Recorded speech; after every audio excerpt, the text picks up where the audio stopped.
the ultimate sacrifice while serving our nation. We extend our deepest condolences to their families, loved ones, and fellow service members, and we honor their courage, dedication, and sacrifice. We also grieve today, in the first meeting of the appropriations since his passing, the absence of our friend, our dear friend, and colleague, Senator Lindsey Graham.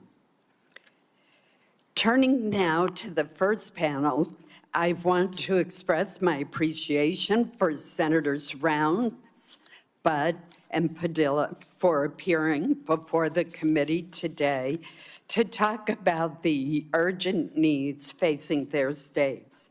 I also welcome Secretary Hegseth, Secretary Rollins, and General Caine, and thank them for joining us to discuss the President's supplemental funding request. Our country has many urgent funding needs.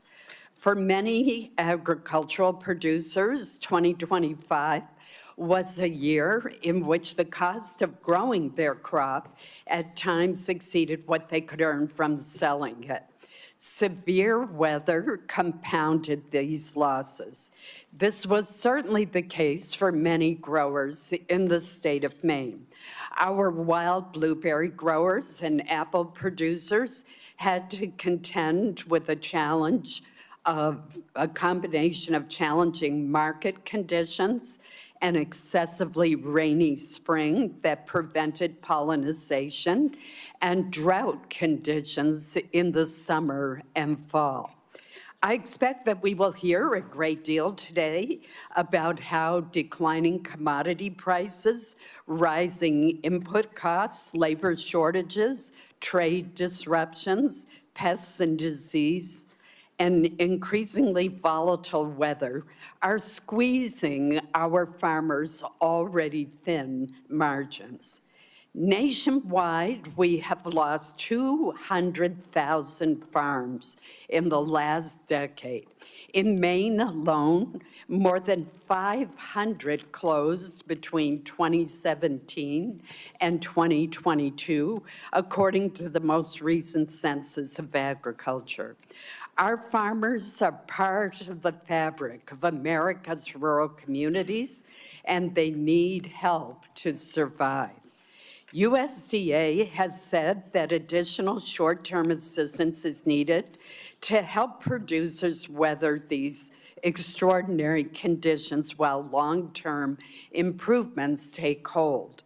I look forward to today's discussion and making sure that any assistance is structured to meet the needs both of row and specialty crop producers, such as we have in Maine. We will also hear today about the ongoing recovery needs of communities in North Carolina, as well as communities in California, and I suspect other states too, that are still working to rebuild after being hit by devastating hurricanes and wildfires. I would note that the administration's statement that it is open to discussing additional relief for other urgent matters is encouraging, because there is strong interest from members on both sides of the aisle in discussing additional targeted relief. Turning now to the defense request, I look forward to hearing from our Department of Defense witnesses and their discussion on why the supplemental funding is critical to supporting our service members and protecting America's national security.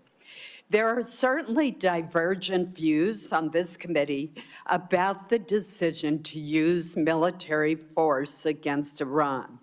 The Senate as a body has already taken numerous votes on these issues and will likely continue to do so.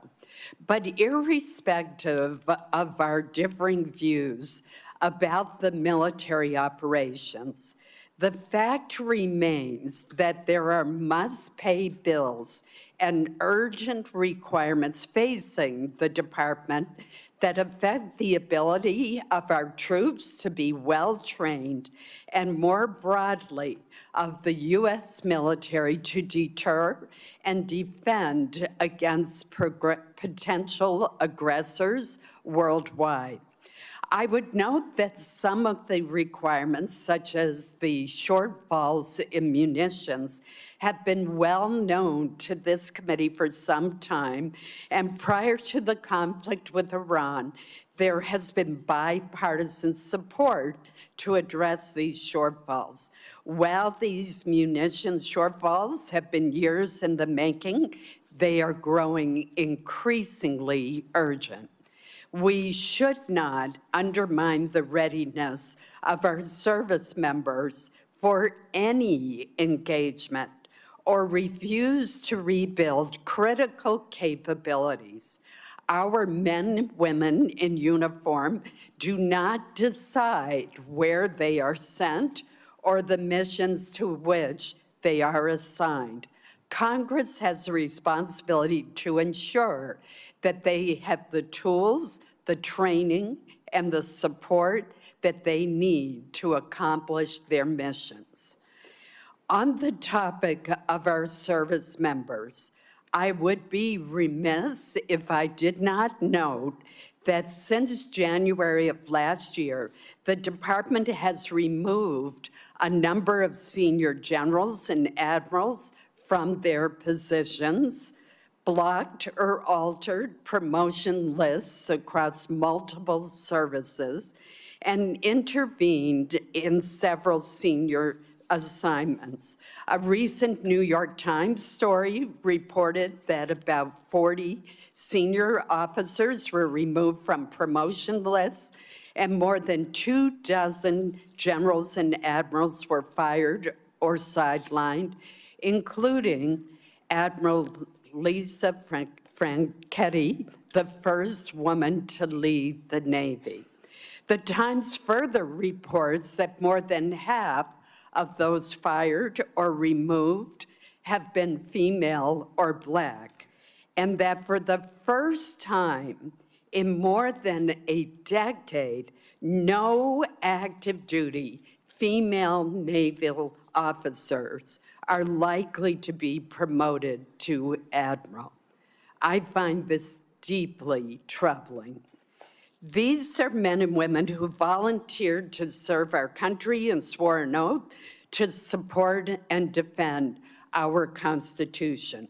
Over the course of their careers, they have earned the support and the trust of their commanders and subordinates, led our men and women in uniform, and were selected through rigorous command and promotion boards. They have served under presidents and defense secretaries from both parties. Reports that women and people of color are disproportionately fired or sidelined create the impression that their service is not valued. This is likely to discourage well-qualified women and individuals of color from joining our armed forces, thus depriving us of their talent, dedication, and patriotism. The United States military is one of the greatest meritocracies in the free world. We need to make sure that it stays that way. I now recognize Vice President Murray for her opening statement. Thank you very much, Chair Collins, and thank you to all of our witnesses who are here today. I first, too, do want to acknowledge the loss of one of our colleagues on this dais. Like so many, I was very shocked and saddened to learn of Senator Graham's passing. We disagreed on many issues, but there was no denying the energy that Lindsay brought to this job. And whenever we could, we found common ground and managed to get something done. So I just wanted to express that my heart goes out to his family, friends, and loved ones today. Now, I want to start with a few facts. 143 days ago, President Trump started a war of his own choosing with Iran. He did not consult Congress. He did not get authorization from Congress. He did not build a coalition of allies. He did not make a case to the American people, nor did he ever win their support. 2/3 of Americans opposed the war, and the president's decision had catastrophic costs. 17 American service members have now died, and that includes 3 who tragically lost their lives over the last few days, and another is still missing. Several hundred more have been injured, including nearly 100 who've been hurt just in the last few weeks. We owe all of them and their families a debt of gratitude that we can never repay. Thousands of civilians have also been killed, and this administration will not tell the public or Congress the true financial costs of this war, but we know it is very well into the tens of billions of dollars. Tax dollars we could have spent helping people afford health care or building new housing have now been lit on fire by a president who blundered us into a disastrous war. And the cost to families' bank accounts are staggering. Economic growth has slowed to a crawl. Inflation has shot up about 50% since this war began. On average, gas cost just under $3 on February 28th. Today it is over $4 and ticking back up with the Strait closed again. Americans have now paid more than $70 billion more on gas since this war began. That is over $550 more per household. Fertilizer costs skyrocketed in the middle of spring planting, crushing farmers operating on extremely thin margins and costing families more on just about everything they buy at the grocery store. The costs of this war have been astronomical. And what has it been for? What has actually been achieved? We hear a different rationale for this war every few days. It was about preempting imminent threats, which we now know did not exist. It was about regime change, then liberating the Iranian people. It was about destroying Iran's nuclear program and its Navy. And at one point, it was about taking out its ballistic missiles until the president decided that actually, and I quote, "It's a little bit unfair for them not to have some." Trump has even suggested the war is about taking Iran's oil to, quote, "make a fortune." And now the United States' primary strategic objective seems to be to actually just reopen the Strait of Hormuz, which of course was fully open, toll-free, before this war began. President Trump has, by any objective measure, failed to achieve his goals. Our country is no safer or better off than before the war. In fact, we are considerably less safe. Our stockpiles have been depleted, and it will take years of production to fully replenish them, no matter how much money is thrown at this problem. Our global force posture is much weaker, and as assets have been moved now to the Middle East.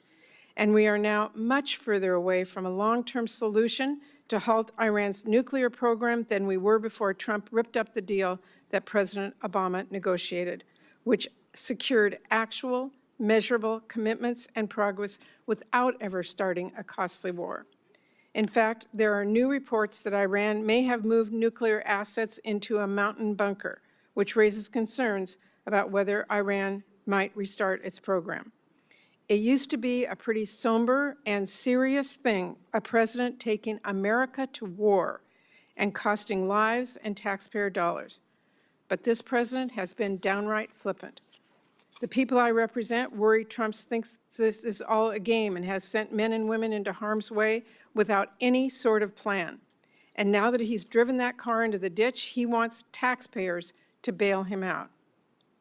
As the daughter of a World War II veteran and a Purple Heart recipient, the way this White House has blissfully operated with no plan for success is disrespectful to our men and women in uniform.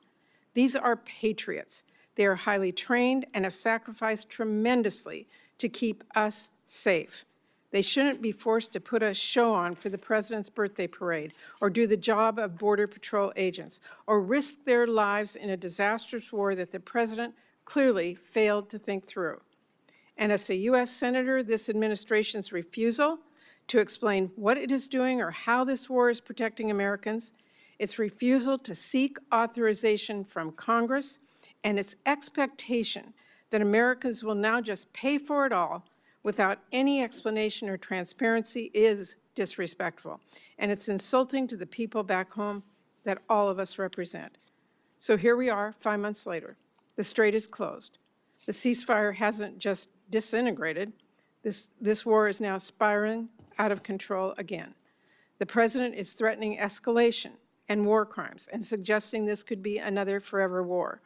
He has told us over 40 times now that a deal is near and the war will be over soon. But now he is asking for $70 billion more and for us to just trust him it'll work out fine. Look, I've been very clear. My Democratic colleagues and I will do absolutely everything to ensure that we do take care of our service members and keep this country safe. Chairman Caine, I hope you know that every Democrat on this committee deeply respects the sacrifices that you and our service members and their families are making. Everyone who signed up to serve our country deserves to be more than an afterthought in a war that the president decided to launch despite all the blinking red warnings. But my colleagues and I cannot and will not support rubber stamping a request to bankroll this war and whatever other misadventures Trump wants to get us into next. The American people want to see a quick and strategic end to this war, not $70 billion of their tax dollars sent to keep it going. And I want to make a few important points. First, the president's request is not even primarily a request to cover the costs of the Iran war. This request is chock full of asks to fund unrelated DoD priorities which should be considered through our annual appropriations process, not in an emergency supplemental. And that includes almost $1 billion for Southcom, nearly $1 billion to keep deploying the National Guard here in D.C., and more than $1 billion for the southern border. Secondly, President Trump is making this request as the Pentagon has a record-breaking $1 trillion total budget for FY26, including over $75 billion it has in unspent money from Republicans' big ugly bill. Understand you may have mismanaged your budget, Secretary Hegseth, but you have to do your due diligence to fix the cash flow problems you've caused before asking taxpayers for more. Third, the president is now asking for all of us to approve tens of billions of dollars in new funding for the war while his administration still has yet to share actual cost estimates, essential information to justify this request, and a plan for where on earth this conflict goes next. This administration is either hiding the truth from Congress and the American people, or if you take at face value what they've said, and in the few briefings that we've had, they have no idea what is going on and no plan to right the ship, neither of which is acceptable. Now, Trump is also asking Congress for over $10 billion to help struggling American farmers who have been crushed first by the tariffs and then by this war, which has shot fertilizer and diesel costs through the roof. I'm digging into that request, but let me be clear. As we're looking at what farmers might need to weather Trump's storm, we must also help families put food on the table.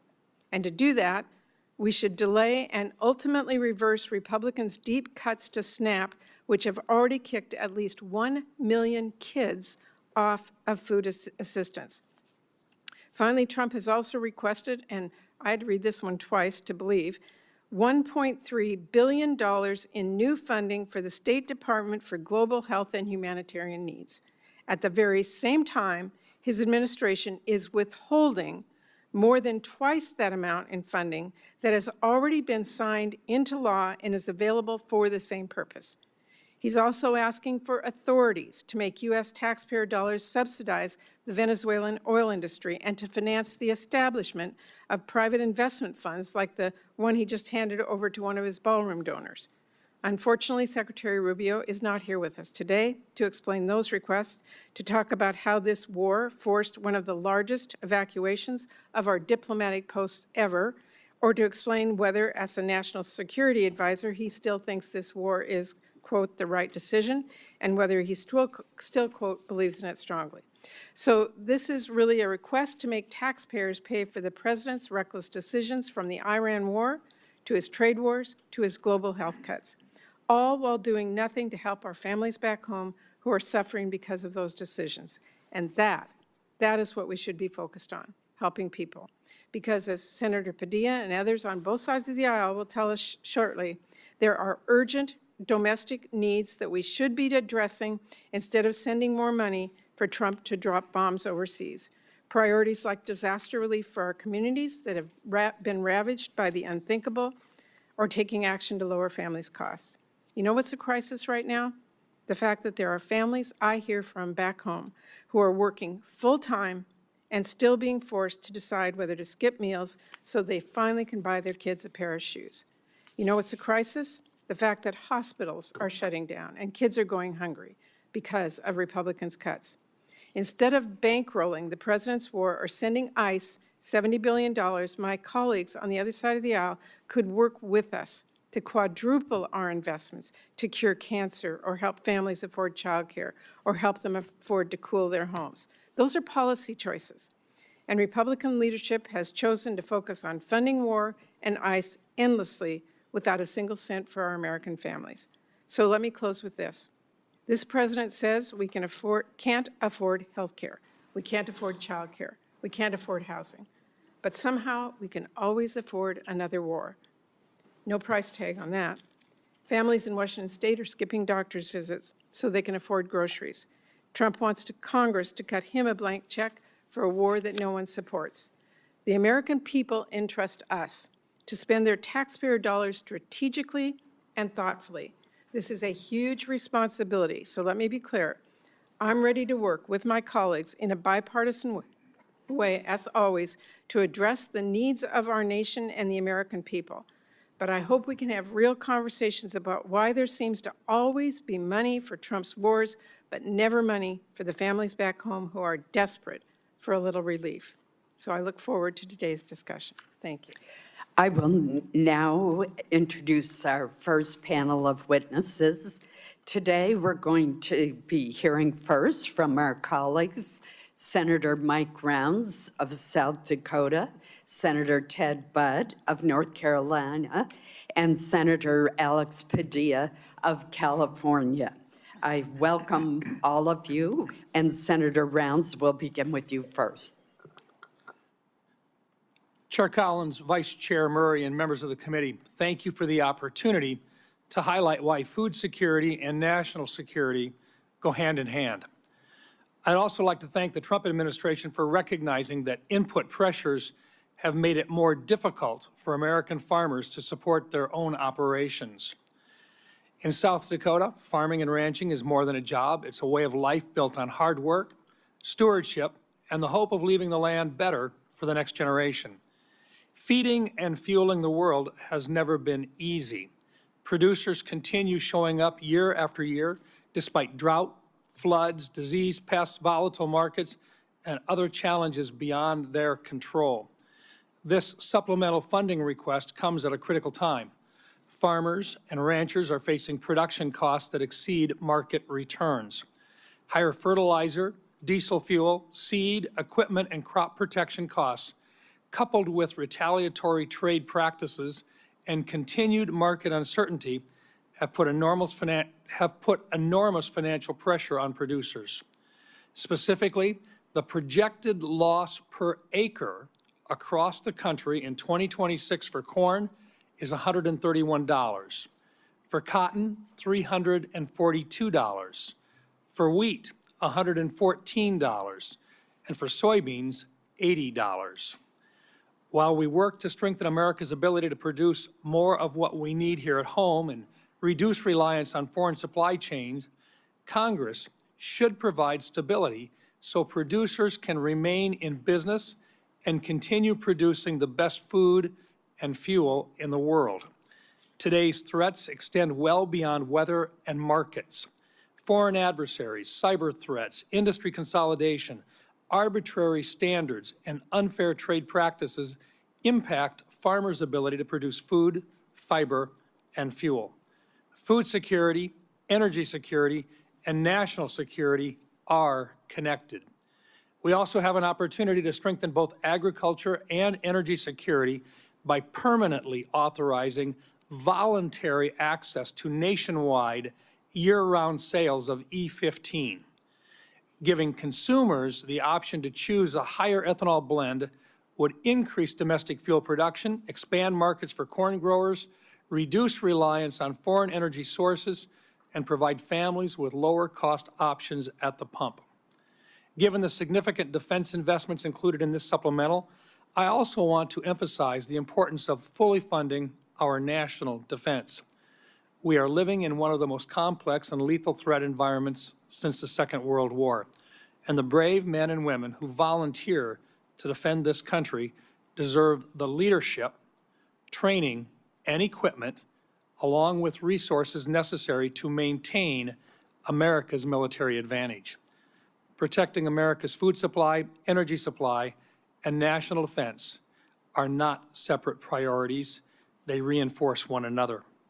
This supplemental provides needed assistance to help farm and ranch families endure today's economic challenges, while Congress and the administration continue advancing long-term policies that strengthen American agriculture. I urge my colleagues to support this supplemental request to provide stability to our ag producers at this time. Thank you, Madam Chair. Thank you, Senator Rounds. Senator Budd. Chair Collins, Vice Chair Murray, members of the committee, thank you for the opportunity to testify this afternoon to provide a voice for the people in Western North Carolina. More than 21 months ago, Hurricane Helene unleashed an unprecedented amount of rainfall on the Blue Ridge Mountains, causing severe flooding and devastating landslides. The storm left behind tens of billions in damage. In December 2024, Congress responded by approving a disaster supplemental that provided billions of dollars to Western North Carolina recovery. Additionally, North Carolina's state government stepped up by committing roughly $2.4 billion in state appropriations and redirecting more than $2 billion from state agencies for reconstruction. But the Blue Ridge Mountains' challenging terrain has made it uniquely difficult for federal programs to operate, resulting in delays and inefficiencies. And there's still work to be done. Too many projects in Western North Carolina have stalled due to insufficient funding or because of financial shortfalls from expensive debris removal and rebuilding efforts. I greatly appreciate that President Trump and Secretary Mullen have empowered FEMA to more rapidly reimburse the state and local governments for public assistance projects. However, FEMA is only one part of the equation. The Environmental Protection Agency, Department of Housing and Urban Development, and other federal agencies play a key role in disaster recovery. And much of the existing disaster funding for those agencies has already largely been allocated. When I visit Western North Carolina, I see the impacts the delays in recovery have caused. Debris still clogs the waterways. Facilities that provide drinking water and manage wastewater have yet to be rebuilt. Most concerning, some homeowners are paying mortgages on properties that are still unlivable or yet to be rebuilt. Towns have been forced to embrace expensive short-term stopgap solutions just to carry out their most basic functions for their residents. In the small town of Beech Mountain, there is no long-term water supply. The dam and water treatment plant were heavily damaged, forcing the town out of compliance with state safety standards. And as a result, the state could be finding Beech Mountain $25,000 per day. Most repairs are needed so that the water treatment plant can function long-term. If funded, this process will take at least a year and require significant diversion of utilities and or daily water trucks just so hundreds of residents will have to have clean drinking water during construction. 3 years is too long to wait after a disaster, and we can't delay any longer. Tourism, the lifeblood of much of Western North Carolina, has begun to rebound, but there's still far too many areas that are unable to accommodate the travelers they once welcomed. But I want to highlight a few examples of success stories to show how ample funding for the last disaster supplemental, paired with exceptional planning and project execution, made an immediate impact on our mountain communities. Last July, Portions of the Blue Ridge Parkway reopened after 57 landslides struck 200 miles of the parkway. This Memorial Day weekend, Lake Lure reopened to the public after an incredible debris removal and refilling project. And I want to be clear that I fully support President Trump's request to replenish our munitions stockpile and strengthen our military. And I'm also appreciative of his efforts to provide economic assistance to farmers impacted by disasters and unfair trade practices. However, to address the long-term recovery needs of Western North Carolina, more federal funds are needed. Every time I'm in Western North Carolina, people ask me to make sure that they're not forgotten. This is Congress's chance to remind them that we're serious about helping them get back on their feet. I'm deeply grateful to the members of the committee for holding this hearing, and I look forward to continuing to work with you throughout this whole process. Thank you. Thank you, Senator Budd. Senator Padilla. Thank you, Madam Chair, Vice Chair Murray, members of the committee. Appreciate the opportunity to testify on behalf of the people of California, and especially the survivors of last year's devastating fires in Los Angeles County. And I want to acknowledge that some of them are here in the audience today advocating for relief, and I'm proud to work alongside them. As many of you recall, 18 months ago, 60,000 acres across Southern California burned. That's roughly 3.5 times the size of Manhattan. Over 16,000 homes, businesses, schools, and other structures were destroyed. And most devastatingly, 31 Californians lost their lives. To respond, more than 7,500 firefighters worked literally around the clock for more than 3 weeks to extinguish the fires. And those firefighters weren't just from California. Many came from our neighboring states of Oregon, Washington, Arizona, some as far away as Utah, Texas, and Montana. Colleagues, because as Americans, that's what we do. We help each other. We don't condition our response based on who a community voted for in the last election. When Americans need help, we help. Now, walking around the Palisades and the Altadena communities during the fires and after the fires, you couldn't help but be moved by the scale of the devastation, the images of nothing standing but a chimney amongst a pile of ash. Cars literally melted into the streets or the drivers where they had been parked. In the wake of disasters like this, Congress has historically come together on a bipartisan basis to provide aid and long-term recovery funding to help communities recover and rebuild, regardless of whether the disaster was in a state represented by Republicans or Democrats. But instead of following that historical practice, this administration has left California waiting for more than 1.5 years, while asking Congress to fund hundreds of billions of dollars for other purposes. I want to be crystal clear. No disaster-impacted community, regardless of where it is located, should ever be held hostage or treated as a bargaining chip for other political priorities. Californians in Altadena and the Palisades have now waited more than 18 months. Yet long-term recovery funding is still absent from even the administration's request. Instead, it asks taxpayers to spend hundreds of billions of dollars more on a war that Congress has never authorized, a war that's raising gas prices, worsening supply chains, making our country less safe, and for which 17 service members have already paid the ultimate sacrifice, with many more seriously injured. Now, we know this committee can address disaster relief without tying it to a laundry list of unrelated priorities, because it's done so many times before, including as recently as December 2024, when the committee on a bipartisan basis passed more than $100 billion of relief. There's no reason we can't do it again. Colleagues, we must reject the premise that it is okay to keep survivors waiting for help because the president, any president, decides they need something else from Congress to get it. To that end, I do want to thank my colleagues, Senators Tillis, Schiff, and Curtis, for joining me in sending a bipartisan letter to the committee just yesterday, supporting long-term disaster recovery funding. Madam Chair, I'd like to enter this letter into the record at this time. Thank you, Senator Padilla. I'm not, What? I just want I'm to sorry, enter the no. letter to the record. Without objection. Thank you. It will be. And I'll be wrapping up soon here. I also want to reiterate what I said earlier, that we know the next disaster is coming. Anyone who stepped outside of Washington this last weekend or across at least a dozen states saw and breathed the very impact of wildfires. And it may be Canada now, but it's going to be one of our states next. As of last week, the federal government has already spent over $3.3 billion in wildfire suppression this fiscal year, even though the peak of fire season is August and September. That's still ahead of us. That should concern the committee. We cannot allow wildfire suppression funding to run out before the end of the fiscal year.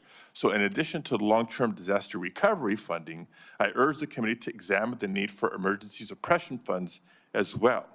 And I would note that the Fire Fix, which has provided a steady resource for fighting wildfires, will expire in fiscal year 2027.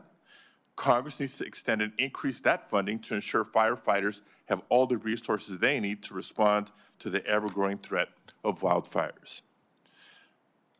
I'll close by reiterating what I said at the outset. Disasters do not distinguish between red states and blue states. And when it comes to disaster aid, neither should Congress. So thank you again for holding this hearing and allowing me to be a voice for my constituents and for disaster survivors across the country. I look forward to working with this committee to ensure that everyone has the resources and support that they need to recover and rebuild, regardless of which state they call home. Thank you very much. I appreciate the testimony of the entire panel as we consider the supplemental submitted by the administration. Your testimony is very helpful to us. Thank you. I will now ask that our second panel of witnesses come forward.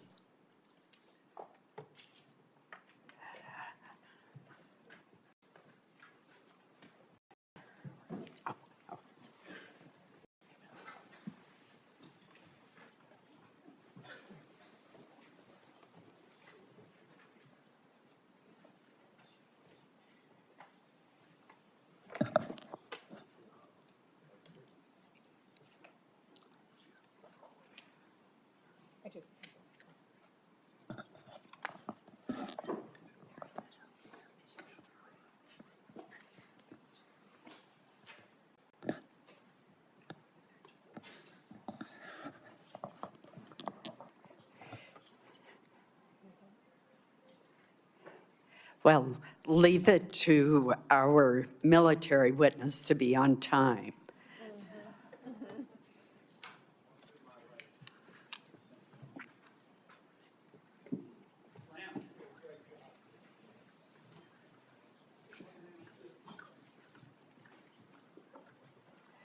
While we are waiting for our second panel to be seated, let me introduce them. We are joined today by the Secretary of War, Pete Hegseth, the Secretary of Agriculture, Brooke Rollins, and the Chairman of the Joint Chiefs of Staff, General Dan Caine. These administration officials represent the largest components of the administration's request, and we welcome them to the committee today.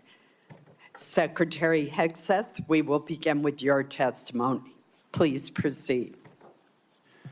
Well, Chair Collins, Vice Chair Murray, members of the Senate Committee on Appropriations, thank you for the opportunity to testify on President Trump's supplemental funding request for the Department of War. As you know, we live in a dangerous world that requires bold and swift action. Hence, this supplemental request for fiscal year 2026.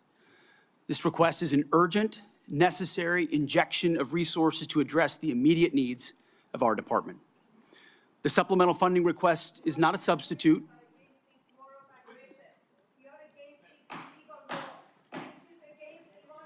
For 90 million people, your hands are bloody of 17 Americans and 4,000 The witness will suspend until order is restored in the committee room. I know that individuals feel very passionately, but we must have order in the hearing room so that we can proceed. We're now going to move forward with our hearing, and Secretary Hegseth, please proceed. Thank you. The supplemental funding request is not a substitute for the President's full $1.5 trillion base budget request. $1.5 trillion. Stop bombing our children in Iran and Palestine. This is illegal.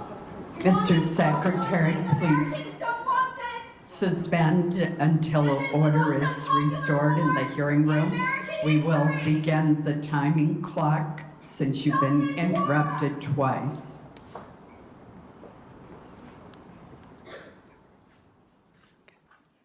Thank you. Please proceed. $1.5 trillion is what the President seeks and what we need to defend the country. The members of this committee understand better than most that long-term strategic dominance cannot be funded through one-off supplementals. Veterans, call for end to this war right now. We will have order in the hearing room.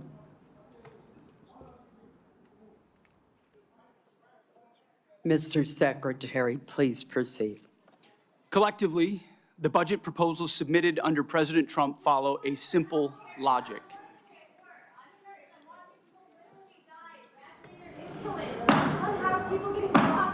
I would ask that the Capitol Police, whose professionalism I admire, remove those who are seeking to disrupt the hearing. Please proceed. President Trump's following a simple logic. The military requires a generational investment to deliver on peace through strength. We know the best way to create peace is to prepare for war, to deter it. And that's exactly what the Department of War is doing, building a force so capable that it would be absurd for anyone to challenge it. As the direct result of neglected priorities and gross negligence that ignored threats left over from the previous administration, President Trump inherited a set of global and domestic crises, deferred maintenance almost across the board. Instead of steering the ship through gathering storms, former leaders let our military languish through social experiments and globalist appeasement, sheer weakness. Under President Trump, we have built a different type of department. The Pentagon is no longer run by bureaucrats. Instead, it's led by combat-tested veterans and world-class business leaders who are running the department like a business, and tech titans who are bringing lethal innovation to the battlefield. We're also at a different moment, and we cannot afford inaction. If we don't make critical investments right now in tech, in compute, in AI, in autonomy, in space, our adversaries who are already making these types of investments could outpace us. Without these funds, we face critical shortfalls that threaten our ability to also simply pay our service members, rapidly replenish equipment and munitions, and sustain vital operations without disruption. This supplemental request serves two purposes: sustain our military readiness to meet this year's new demands, and accelerate critical capabilities to replace and augment those we have used in contingencies. But make no mistake, this is not a one-for-one replacement. We are upgrading and we are modernizing across the force. On the readiness front, we requested $21 billion. This will fund military pay, replace much of the equipment utilized during recent operations, sustain forward-deployed forces, and grow personnel and strength while stabilizing mission-critical fueled shortfalls and supporting the National Guard. On the capabilities side, we requested $46 billion. These funds will expand production lines and accelerate delivery of high-demand munitions. We're talking about solid rocket motors, JDAMs, hypersonics, and counter-drone capabilities. Additionally, we will use this investment to secure digital and space dominance, including resilient satellite networks. Department leadership recognizes that appropriating those funds is just the first step. Once funds are appropriated, or portioned, to the department, we need to promptly execute on them. And that's why we're requesting targeted legislative authorities, like transfer authority, to prioritize our greatest needs and opportunities, multi-year procurement for weapon systems, revolutionizing the speed and scale of munitions procurement, and New START authorities. Rest assured that every dollar appropriated to the Department of War will be focused on building the lethality of our joint force and reinforcing peace through strength. As I have said before, not fully funding this department, the Department of War, and we know what that means, that means $1.5 trillion, given the world that we live in and the disaster of what the Biden administration budgets gave us. Not funding this department at $1.5 trillion, I believe, is the greatest threat that our nation faces. Either we invest in our warriors at this moment of step change on the battlefield and growing threats, or this is all just talk. I look forward to working with this committee to secure those funds so that our warfighters can continue to do their work every day to keep our great republic safe. Thank you very much. Thank you, Mr. Secretary. General Caine. Chair Collins, Vice Chair Murray, distinguished members of this committee, I'm honored today to appear before you with Secretary Hegseth and Secretary Rollins to testify on the Department of War's fiscal 2026 supplemental funding request. And I'll note I fondly remember my time at USDA earlier in my career where I had the chance to serve there. I'm also joined today by my senior enlisted advisor, SEAC Dave Isom. As always, I'm deeply grateful for this committee's continued partnership and support for our common defense. I'd like to begin by expressing my deep condolences and that of the Joint Chiefs of Staff and the SEAC for the fallen from this past weekend and their families. Today, we remember First Lieutenant Tyler Feehan, Sergeant Michael Swinton, and Private Isabel Gonzalez, and note that the names of our last fallen will be released when we can. I'm humbled daily by the profound commitment of the incredible 2.8 million Americans, just like these names that I've just mentioned, who make up our joint force and serve our nation every day. Also, on behalf of the Joint Force and the Joint Chiefs, I want to express my sincere and heartfelt condolences to the family of Senator Graham for their loss and all of you for the loss of your colleague. The Joint Force remains grateful for his 44 years of service, both in and out of uniform. There is no doubt he made a difference to the safety and security of our nation. On July 22nd, 1940, General George C. Marshall said, and I quote, "For almost 20 years, we had all of the time and almost none of the money. Today, we have all of the money and no time." His words resonate powerfully with me today as we find ourselves in a somewhat similar situation. I've come to you today to request the necessary funds while in the window of opportunity, while time is still on our side. The United States of America faces a global list of military challenges in the Middle East, in Europe, in the Pacific, both nuclear and non-nuclear challenges, and the continued threat of terrorism. We find ourselves living and leading in complex and dynamic times. Our adversaries are aligning in their interests, creating simultaneous challenges across multiple domains. They are sharing intelligence, combat capabilities, and technology that is accelerating the speed of war. It is an imperative that Americans understand that the character of war is changing. Advances in technology are fundamentally and irreversibly changing the way we fight, which necessitates capital to properly arm America's military. Rapid advancements in AI, autonomous systems, deliver critical technological advantages to our national defense and simultaneously introduce unprecedented strategic vulnerabilities and uncertainty across the world, to include right here at home. The low barrier to entry created by affordable, ubiquitous, unmanned systems means our adversaries rogue actors, state and non-state actors, and violent extremists have access to disruptive and potentially lethal technologies at scale. We've seen this in Ukraine, and we must adopt elements of this fight for our future fights. Conflict is never confined neatly to the land, sea, or air domains. The modern battlefield stretches from the seabed up to cislunar space and beyond, cyberspace, and in the information domain, all at the same time. Our nation must be prepared to fight and win across all of them, all the time, all at once. In addition, the light speed at which information travels now has compressed our leaders' decision space, taking what was once days or weeks in World War II down to milliseconds. Your joint force must be ready because the United States military is America's greatest insurance policy. And I acknowledge all of us find it difficult at times to pay for insurance before we need it. But we must have insurance before the storm comes.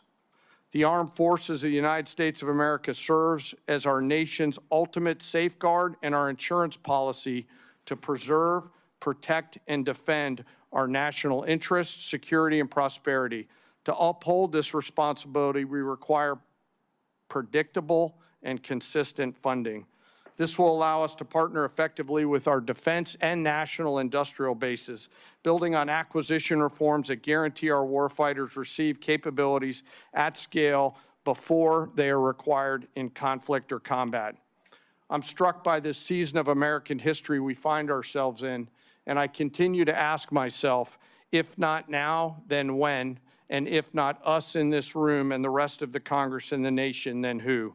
I acknowledge the environment we all serve in, but always remember that we are all Americans with deep and abiding love of our nation and our military service members and their families. I've come today to ask for your help and your support. America's armed forces need $1.5 trillion to meet the military challenges of the future.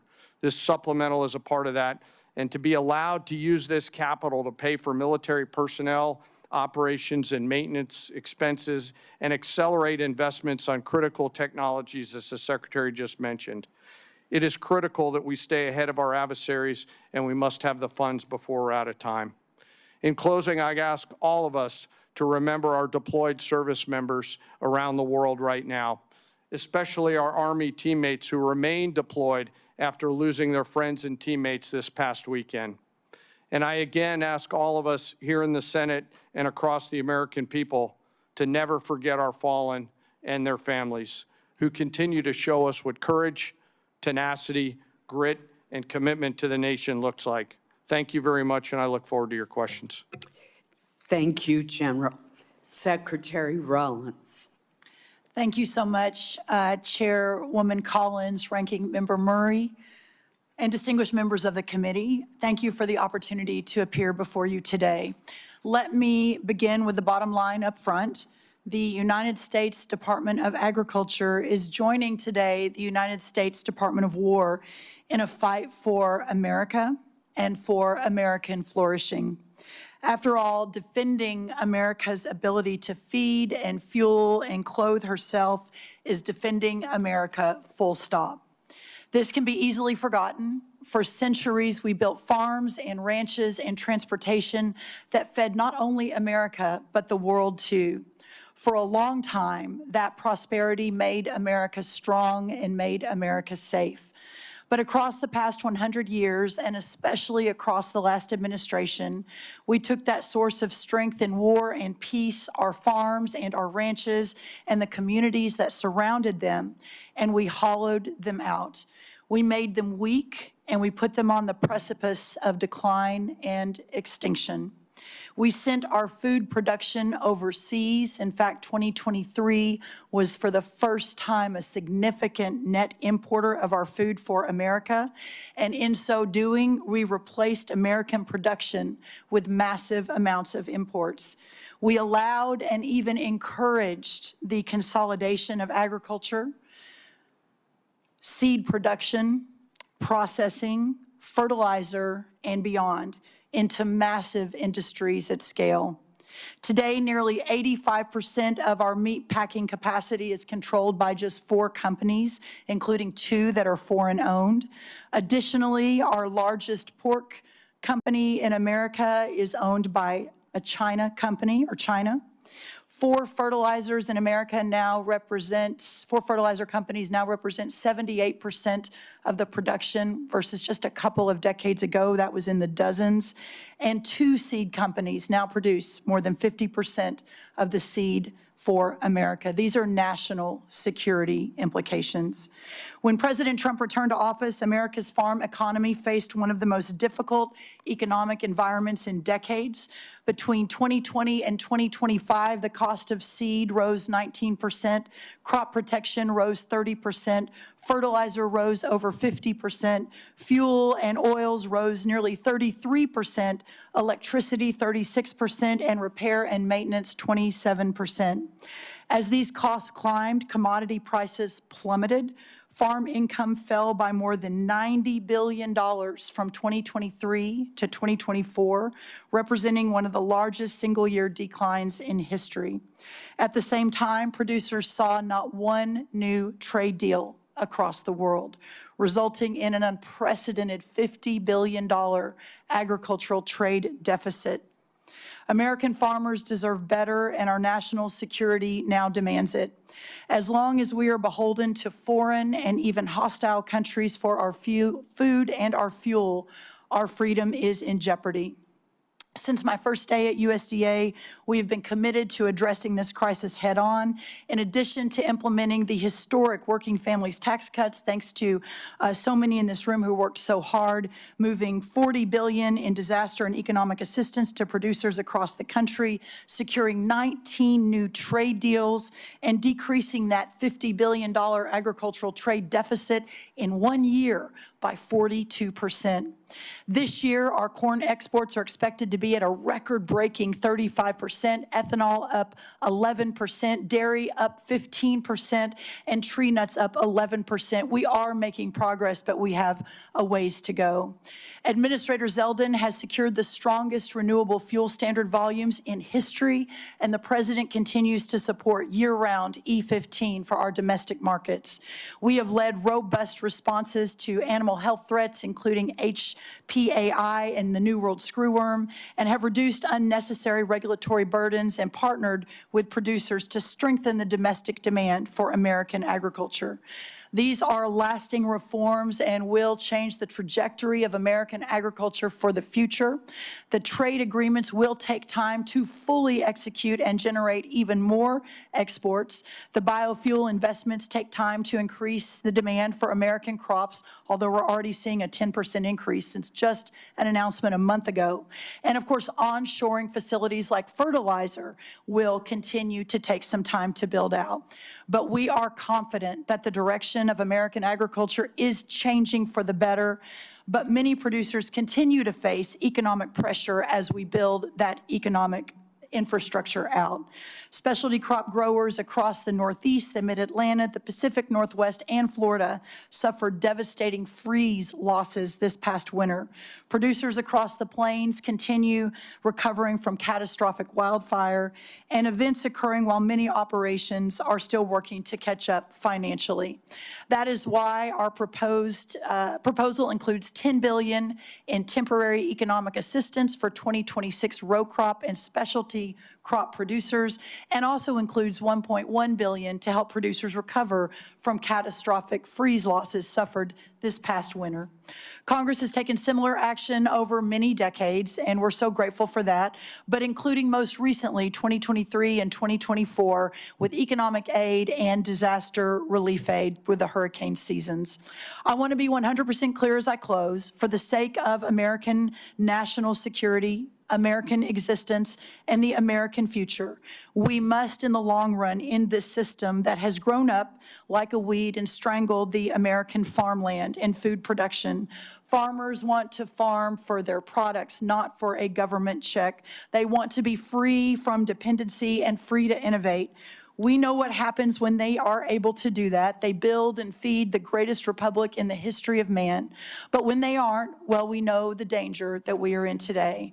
But that's why this supplemental is so important. It provides a bridge and extends a hand to Americans who need it. It buys the nation the security that we need, and it buys us time to deconstruct and then reconstruct a new system, putting our farmers and ranchers first, and to restore the system that originally made America great. For our farmers, the defense of American freedom continues. They only ask to be free to fight. Thank you so much.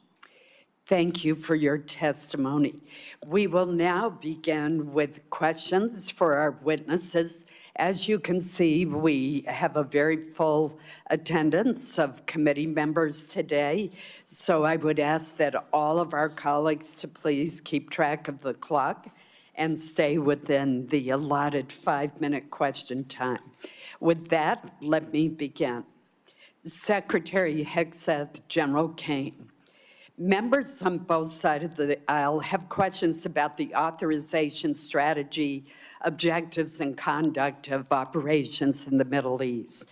Regardless of our differing views, the fact remains that there are must-pay bills and urgent requirements facing the department that affect the ability of our military to deter and defend against potential aggression worldwide. Portions of the supplemental request go toward paying these bills and are necessary to restore readiness, repair, or replace battle damage to aircraft, ships, or bases, and address urgent munitions challenges. I understand and am told that some military services face near-term solvency challenges. What will be the impact on our troops if additional funding is not provided? Are there military exercises, for example, that are at risk of cancellation? What message will we be sending to the world? Secretary Hegseth, either you or Senator or General Caine. Chairwoman, I very much appreciate that question, and it's because it's connected to the real-world realities of this budget cycle. There is training right now and training in the future that would have to be curtailed if we do not get our budget needs met and met urgently. And yes, some of that has to do with the current budget cycle and how things come together. But we are a department that for 4 years met funding shortfalls under the previous administration. It was not a priority to fund the Department of Defense under Joe Biden. It also took the munitions and a lot of there were 5 supplementals out of this committee that took munitions one for one and sent them to Ukraine and had tried to replace them with the same bureaucratic process that was too slow and didn't replace them in real time. And then there were threats that were ignored around the world. So you're looking at a lot of negligence and a lot of deferred maintenance that this department is having to catch up on.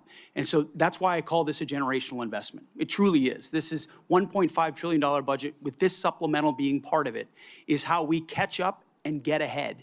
And ensure in the process we're putting soldiers and sailors and airmen first, Marines first, Guardians, that their pay increases, that the end strength increases that have gone up because recruiting is at historic levels are fully funded. So rather than trying to play catch up and make sure we're not losing training, we should be ahead of that curve. And that's where we think $1.5 trillion can get us.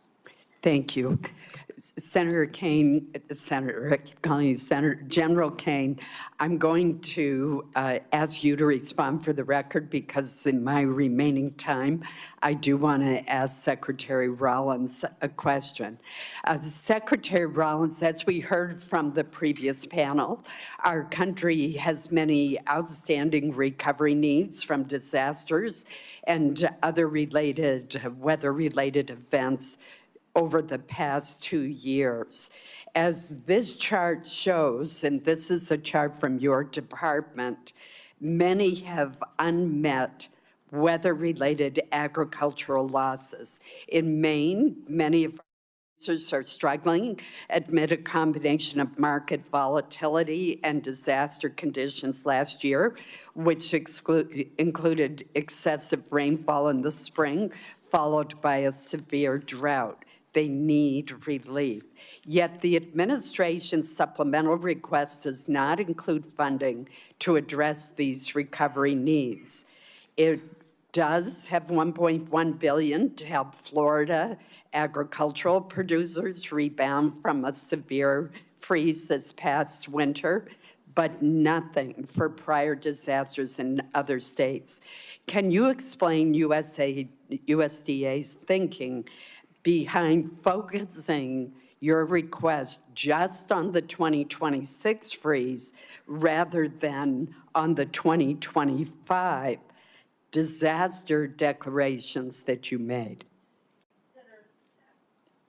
Yes, Senator, thank you for that question. Obviously, the discussions that went on over at OMB and with our teams continue, but what I will say is we are obviously 100% in support of any sort of disaster relief program for our farmers, whether it's hurricane, tornado, drought, freeze, et cetera. So look forward to working with you on that and specifically understanding the larger context here that there's a lot of farmers, a lot of producers who are really hurting, not just in Florida and not just from the freeze. So it's important that we work together to solve for that. Thank you. Senator Murray. Thank you, Chair Collins. Secretary Hegseth, your department received $150 billion last year in the Republicans' Big Beautiful Bill. It also received a record $839 billion for fiscal year 2026, more money than you asked for last year. Combined, that is a $1 trillion budget for the year, and as I already mentioned, your department has yet to spend half of the reconciliation funds. And despite that, you are here today asking for tens of billions of dollars more for things that you've already asked for in your FY27 request or that have nothing to do with Iran. This administration has tried to sell this as an emergency request, but it may be better understood as an attempt to skirt the normal appropriations process. Here are just a few of the things requested in this Iran supplemental.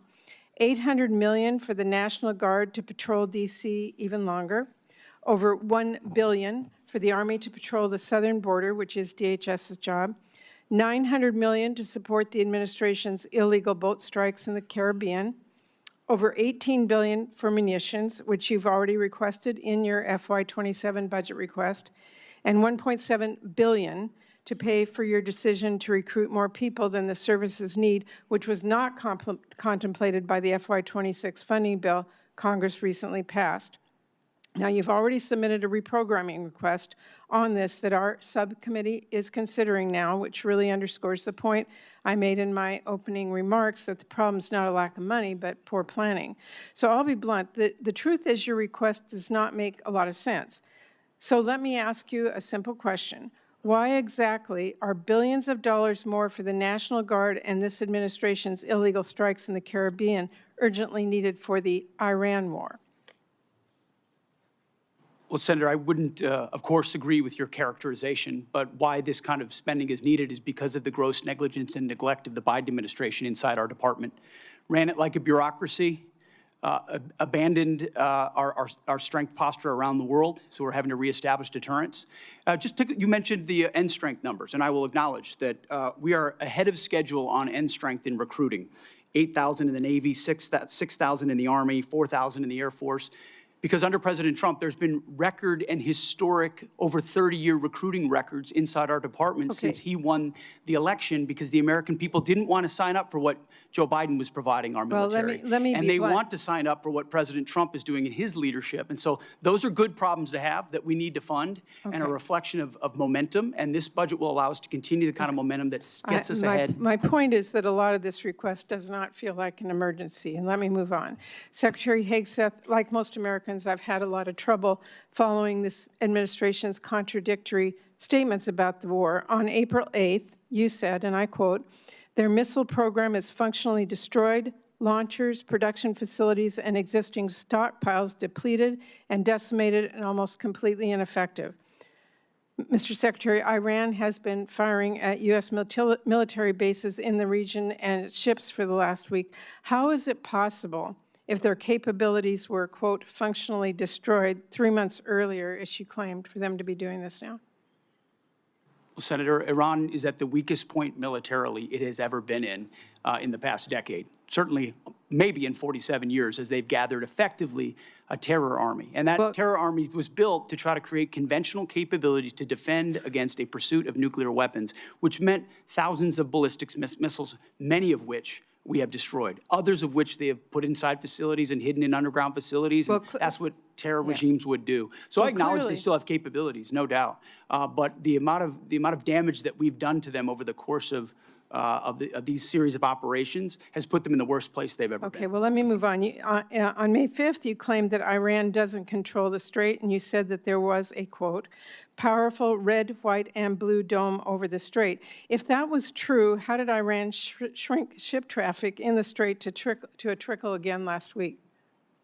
We pushed almost, I believe, between 400 and 500 million barrels of oil under the nose of Iran over the course of Project Freedom, which went underground, which I acknowledged after we did so covertly because it was more effective to do so quietly than to do so publicly. So we've been in control of moving traffic through there for quite some time. Will they retain the ability to recklessly shoot at commercial shipping? And that's what happened. We had a ceasefire, and then they shot at commercial shipping well, you recklessly also as a state. said at That's that what changed same press conference, and I'm going to quote you, you urged Iran to, quote, let innocent ships pass freely. These international waters belong to all nations, not to Iran to tax, toll, or control. Last week, President Trump said the U.S. would charge a 20% toll to each ship to pass through the state. So based on your opposition to tolls, did you talk to the president out of that idea, or did someone else? Iran's not charging tolls, and they're shooting at ships right now. But Trump said that he wanted to charge a 20% toll. We have a blockade right now of all Iranian ships and Iranian ports, and it's effective. My time is out. Senator Murkowski. Thank you, Madam Chairman, and thank you all for being here. Challenging times, I think we all recognize that. Secretary Hegseth, I want to ask just specific to Iran authorization. The administration has made the case that the action in Iran falls under the president's Article 2 authorities, and we can have disagreement. Reasonable people can disagree about the boundaries of the presidential war powers and have for a long period of time. But I look at the War Powers Resolution, and it's not ambiguous. It requires the president to terminate hostilities within 60 days absent congressional authorization. So hostilities began February 28th. May 1st, Congress was informed that hostilities had ended, but yet despite the fact that hostilities had ended, we were still seeing sailors being fired upon still activity. Then in June, an MOU is signed to preserve the ceasefire while negotiations continue. That MOU has now collapsed, and we are seeing the resumed attacks in the Straits of Hormuz.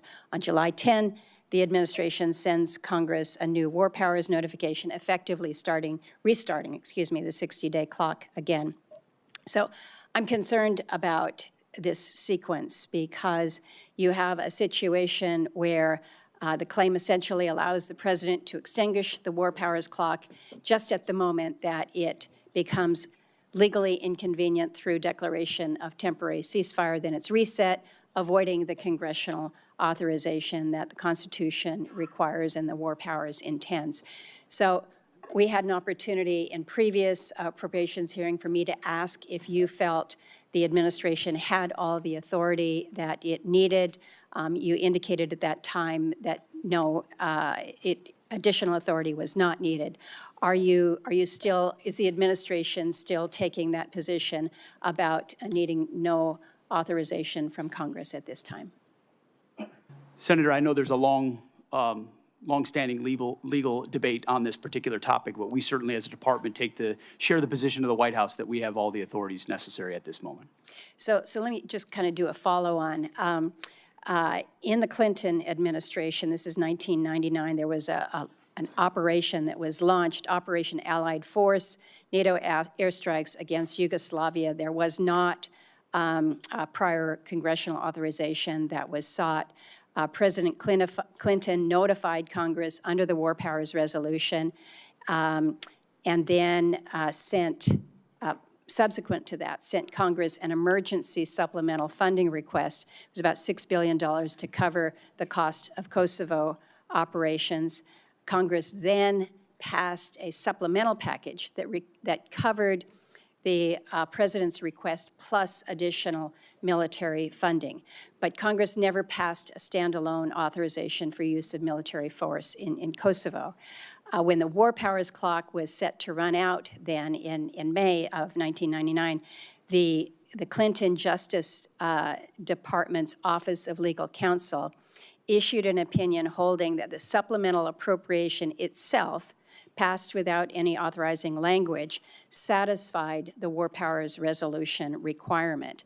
So is the department looking to that or intending to rely on that same reasoning that funding alone can substitute for explicit congressional authorization?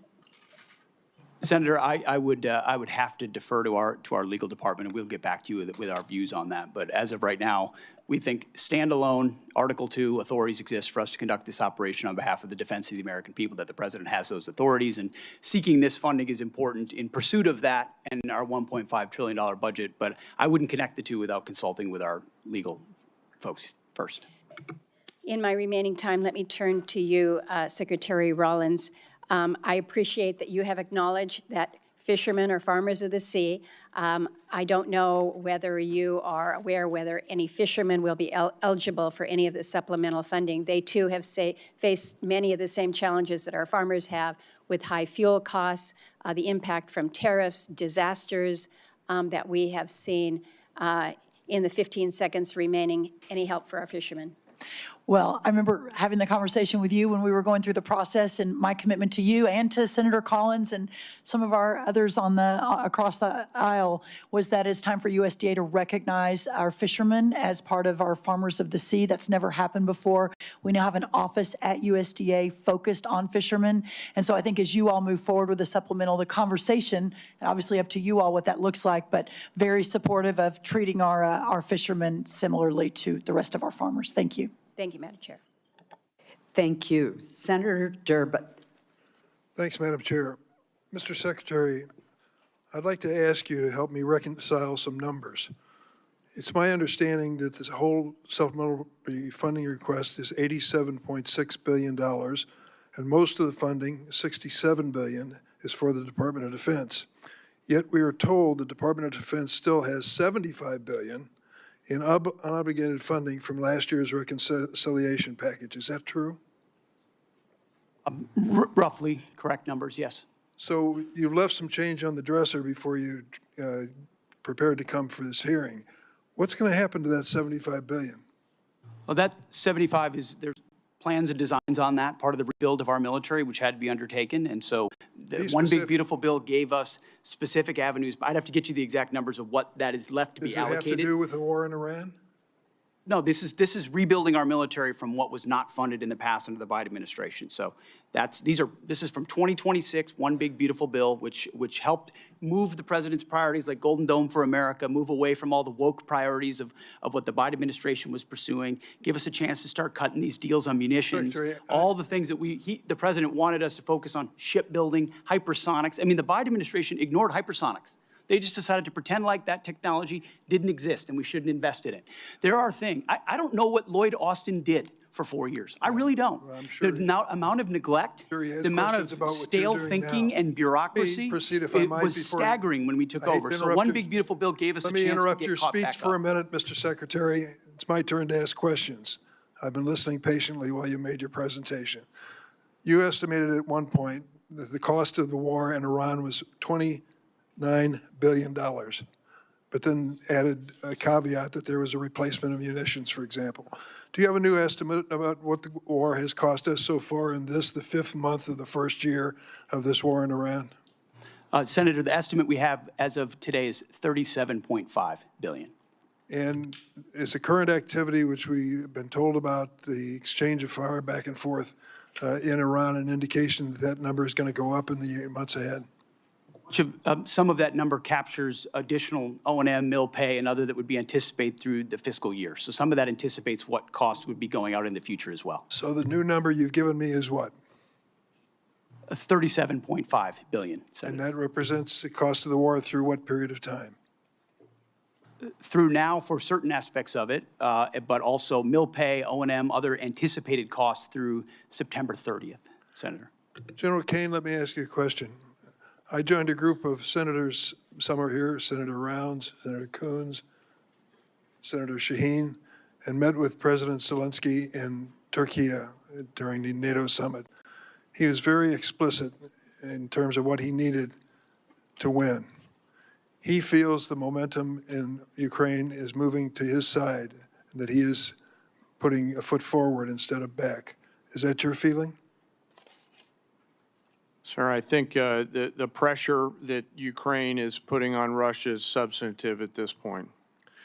Do you acknowledge his request that we help them with air defenses as a high priority?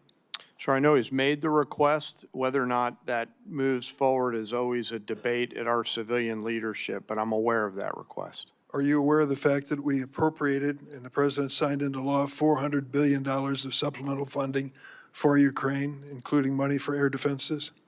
I am, sir. Are you also aware the administration has informed us that that money will not be available in many aspects until the next president is in office? Sir, I'm not aware of that. that's a fact. My understanding was that capital had been allocated, but I'll have to defer to my civilian leadership. No, I'm sorry to tell you the pay plan tells us to be prepared to spend that money in fiscal year 29. The new president, whoever it may be, will make that decision.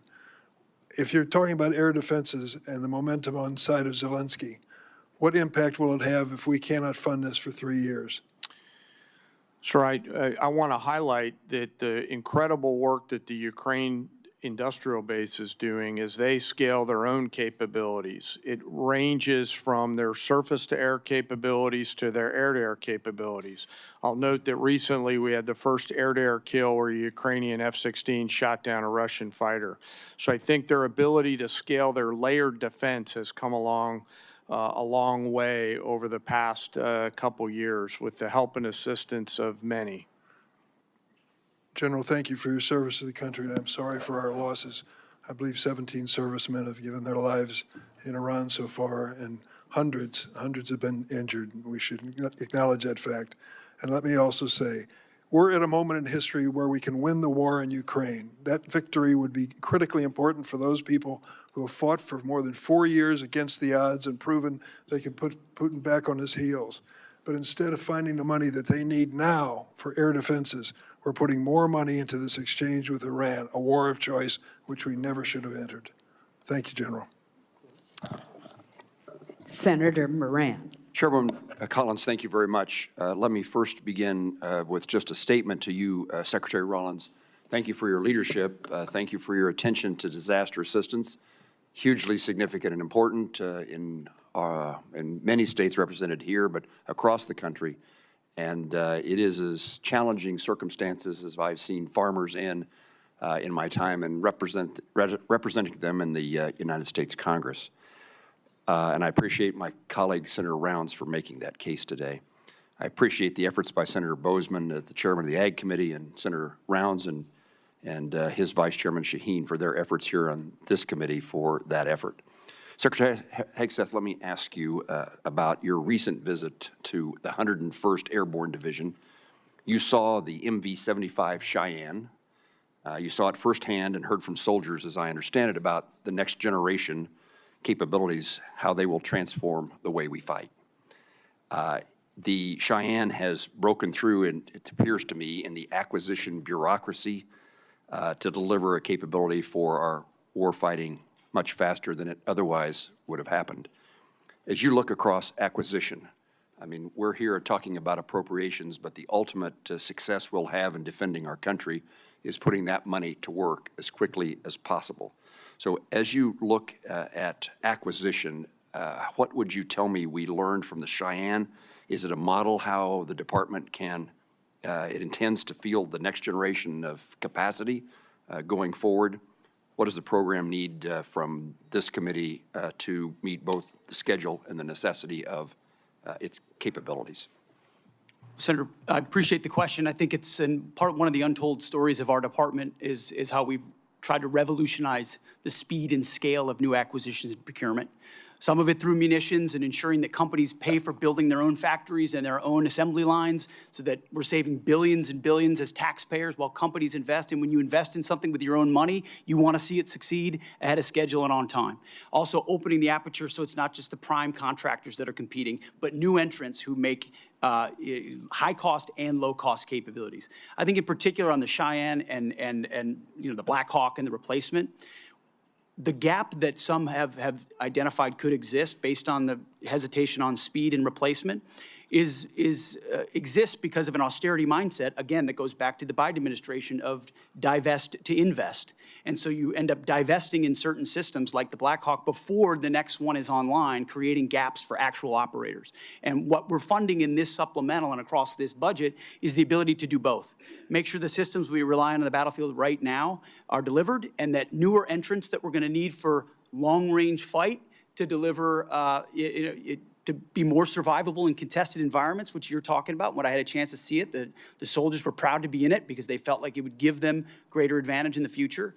We need to accelerate the timelines of those and deliver them even more quickly.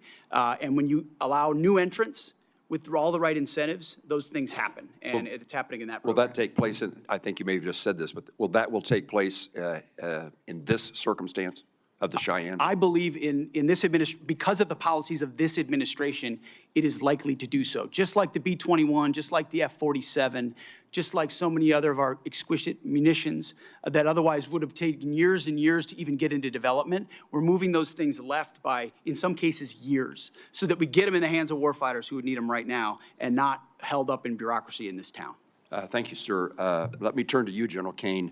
The department is requesting a significant supplemental to address the ongoing operational demands. Our adversaries are watching how we resource this moment. Beijing, Moscow, Tehran are all increasingly coordinating their activities and intelligence. In your judgment, do you believe our adversaries view this moment as an opportunity to exploit U.S. commitments elsewhere? And how does this supplemental ensure our deterrence posture and our commitments to allies remain credible in every theater all at once? Well, sir, thanks for the question. In my job, it's to look across the globe and look at the range of trade-offs out there. We are the strongest military in the world. Our adversaries still fear America's ability to project power at the time and place of our choosing. There is no doubt that they are aligning, as I've said before, and I think this supplemental and whatever funding structure the Congress, working with the executive branch, decides to structure and give us the capital, we'll use that capital to ensure that we sustain that, sir. You're assuring us that this supplemental and further efforts will reduce the risks to our nation and its national securities issues. Yes, sir.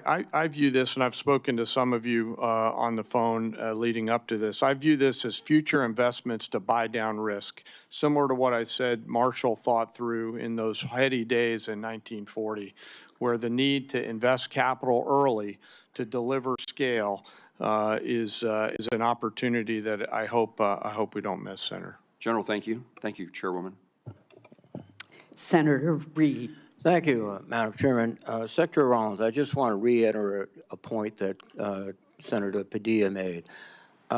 We have $10 billion in this request for Midwestern farmers who are suffering because of the interruption of fuel and fertilizers because of the President Trump's war, unauthorized war. Yet, many states, blue states particularly, have submitted requests. Rhode Island has one. February, we had the worst snowstorm in our recent history, and we've been denied by the president. In fact, if you look at the numbers, 20% of blue states seem to get approved, and about 80% of red states. I'm making a point, not asking a question. This is unfair. Thank you.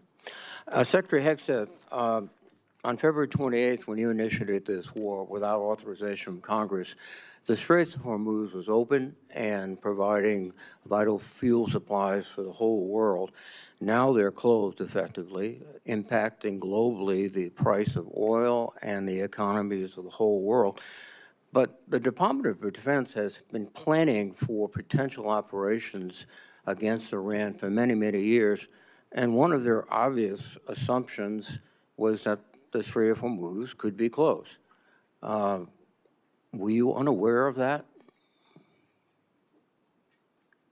Senator, you are correct. Nobody plans more and looks at more contingencies than our department. And so, of course, undertaking a historic effort like this, of this scope and scale, of course, the Strait of Hormuz was front and center in every single aspect of that.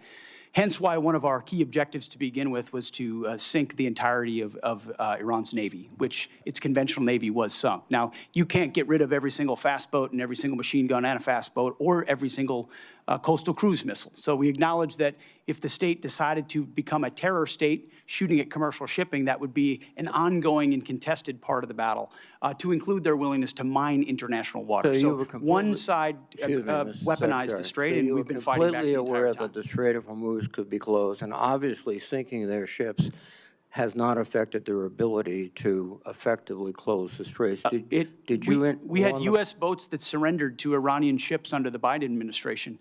So their Navy was effective in expeditionary ways in the past. We're talking about a war you started, not a situation in which oil was flowing freely. There was no conflict. We weren't losing personnel as a result of Iranian actions. So your fallback to the Biden administration is just a very, very obvious excuse for what I think is probably, as you described so often, gross negligence. You did not fully inform the president that you would be in a situation where the Strait of Hormuz could be effectively closed, oil prices could surge, and effectively the Iranians could maintain their ability to strike back as they are right now. They just killed some of our servicemen last weekend.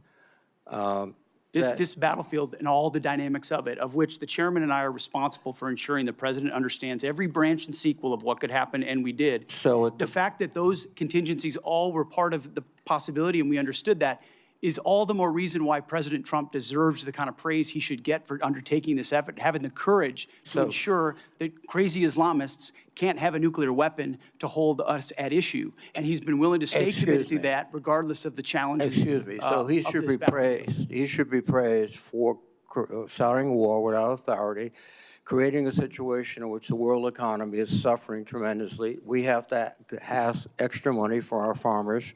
And we have no outcome, at least no realistic outcome in sight yet. Let me switch to General Caine. General Caine, these airstrikes have not yet deterred and defeated the Iranians. Do you think airstrikes alone will do that? Sir, I think academically, as you look across the totality of history, air power's got limits, and we always have to be mindful of those. I think where America's area of exclusivity is when we bring the totality of the diplomatic, informational, economic, and pair that with the military, and there's a lot of that work going on, Well, sir. the military, the next step would be escalation by ground combat.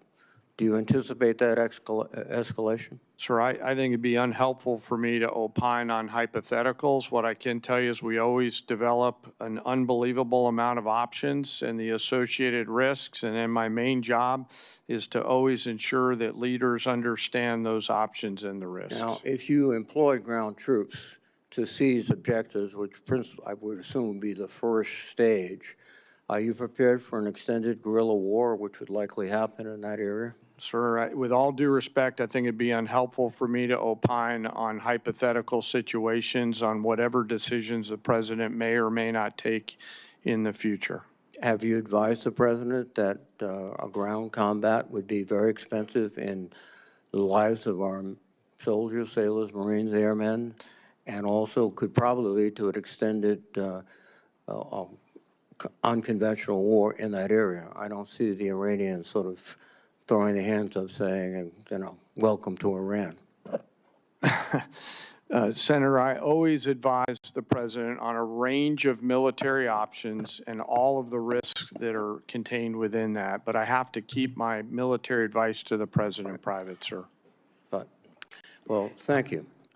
Thank you, sir. Senator Hoeven. Thank you, Madam Chair. Secretary Rollins, I want to thank President Trump, and I want to thank you for including farm bridge assistance in this supplemental request. I know I've worked very hard to get it included. I know you have worked very hard to get it included, and I want to thank you and your whole department for your work on it and for this vital support of our farmers and ranchers. What I want to ask you about, though, is actually crop insurance. The number one risk management tool that our farmers have is crop insurance. And the buy-up option is critically important. It covers 67 million acres, 67 million acres of farmland in this country. It was decommissioned, and we need to get it reinstated. Again, you and I both worked very hard on this. Please update me on where we are in terms of getting that buy-up option for crop insurance reinstated. We are 100% supportive of that and are moving forward to execute that buy-up option. Thank you for your leadership on that, Senator. Thank you for your support. Also, Assistant Secretary Fortas for his support. It's very impactful, very important, and will make a big difference for our farmers right now. So thank you for that. Thank you. Secretary Hegseth, are Russia and China helping Iran? And if so, how? Well, Senator, as the chairman alluded to, there's definitely adversary alignment, attempts to do so, and there are many ways that we deter that, some of which are, and the depth and extent of it ought to remain classified, and it should, but there are ways in which both of those countries are limiting at different levels, enabling some of the things Iran is doing. Yes. General Caine, would you like to add? Sir, I'd rather not opine on the specifics because that would divulge what we know, and I never want the adversary to know what I know. I just want to know it. And hopefully we'll get a chance to do that in the Yes, sir. skiff. Yes, sir. Happy to do that in the skiff, sir. This relates both to the funding, but also, again, to how we achieve our objectives with Iran. Starting with you, Secretary, can we get to the point, and we're seeing continued, I think, improvement and progress on this, but essentially where we can work, and hopefully our allies they need to step in there with us, but where we get to the point where we can operate in the Strait of Hormuz, but keep Iran blockaded. We're continuing to get better at that, but that's how we they'll never do anything that they say they're going to do. They've proven that over and over. We have to keep the pressure on. But if we can do that effectively, we keep the pressure on and achieve our objectives. Tell us where we are in getting that accomplished. Senator, I think that's a really good point. That's effectively what we did to create the pressure that led to the circumstances of the MOU, which was we're running a route where ships, and we did it covertly in cooperation with Gulf countries and others who were willing to take some of the risk with our protection and then maintain the blockade. So effectively, oil's coming in and out, oil prices are coming down, but our blockade is staying and the pressure is mounting on Iran. That's something we have done and can continue to do.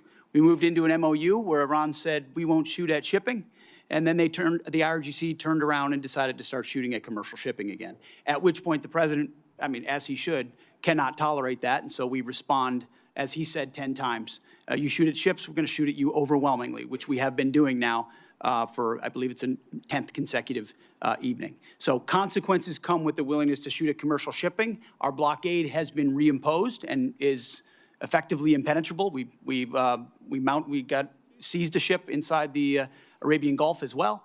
So there's a lot of different angles to it, a lot of levers we can pull, and ultimately a lot of the strikes that Admiral Cooper and CENTCOM have been undertaking are taking Iran's ability to see and sense away in the Strait of Hormuz, which has tactical benefits for us. And that's what this funding is about. This funding is about making sure that we and our allies can operate in the Strait of Hormuz, which helps bring down energy prices for every single American consumer, and that we force Iran to meet our objectives. Isn't that what this package is all about? This is a peace through strength package. That's what 1.5 trillion has always been about, a generational investment at a, as the chairman alluded to, a step change moment. We need to be able to do it at speed, at scale, with autonomy, with AI, with exquisite high cost and low cost to be ahead and stay ahead so that you're not just able to do what we need to do in the Strait of Hormuz, but deter adversaries like Russia and China from getting involved in future contingencies. And just General Caine for any follow-up that you would like on that issue. Sir, I wouldn't have anything to add. Okay. Again, thank you, and thank you to all of our men and women in uniform. We appreciate them so much. Senator Shaheen. Thank you, Madam Chair. Secretary Hegseth, since you last testified before this committee, we finally received the spend plan for the $400 million FY26 appropriation for Ukraine security assistance. This funding was passed back in January, and now there are only 3 months left in this fiscal year. And while I appreciate that we now see what most of the funding is intended for, I just heard from the CEO of one of the manufacturers of the defense articles that are contained in the spend plan that they not only haven't received funding, but they haven't even seen a contract. So when are we going to see a contract for those defense articles that are contained in the spend plan for Iraq? Or I'm sorry, for Ukraine. For Ukraine. Senator, I'll have to get back to you on the specifics of the timeline of that. I'll talk to our policy shop as well as the EUCOM commander to determine where that's at. Well, you've told this committee that you've barely spent half of the $150 billion in reconciliation funding. And if you still have $75 billion available, why are you asking the American people to absorb the cost of a war they don't support instead of asking for transfer authority for unspent reconciliation funding, especially if you can't even get $400 million in Ukraine funding out the door? As I mentioned earlier, Senator, that money from the One Big Beautiful Bill is otherwise allocated to the rebuilding of our military with priorities of the president like Golden Dome for America and hypersonics and other munitions investments that we made up front as we tried to adjust the Biden budget into an America First budget. And so reallocating that away from those priorities is robbing Peter to pay Paul. Those are allocated to rebuild. But my point is, and ultimately we're committed if you can't to spend this it year's on agenda. a timeline that makes sense, why do you need to come back and ask for more money? Wouldn't it be better to spend money that you already have? And one of the things I noted was, or at least I think that this supplemental doesn't include funding to repair damage to our bases or to our military infrastructure in the region. And I have not heard that we've gotten the full extent of any of those damage estimates. So should we expect another request to address that military construction costs? And at what point do you stop asking Americans to foot the bill for a war they don't support on top of an inflated budget request and billions in reconciliation funds that you still haven't spent? Well, Senator, I obviously don't agree with your characterization of that. I appreciate that, but you didn't ask, but I want you to answer my question. I know you don't agree with my characterization. I don't agree with yours either. Well, one of the reasons I take issue with that characterization is something that Senator Durbin said when he talked about Ukraine and he talked about winning. And I appreciate as much as anybody winning a war. But I sit in front of a committee that wants to talk about winning a war that's been going on for 4 years and talks about strategic defeat of a conflict that's been going on for 4 months to prevent Iran from getting a nuclear bomb. I would hope for some perspective in this town of the historic nature of what President Trump is undertaking. Do you want radical Islamists to have a nuclear bomb that can stare down the world? Because I have limited time. I don't understand. So if you can't answer my question, then I will move on to my next question. Secretary Rollins, the timber industry has also been hard hit, as you know, by trade wars, by drought, by wildfires, by other natural disasters that are increasingly common. In New Hampshire, which is the second most heavily forested state in the nation, one of the things that we really need, as you know, because we've had this conversation, is a research program and Forest Service staffing on the ground in a variety of ways, but particularly at Bartlett Experimental Forest. These small investments in research and staffing and sound management help make the forest economies healthier and more competitive.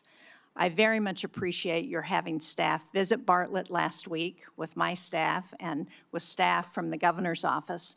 But can you commit to restoring staffing at Bartlett and to keeping the facilities there open now that you've seen the critical nature of that research?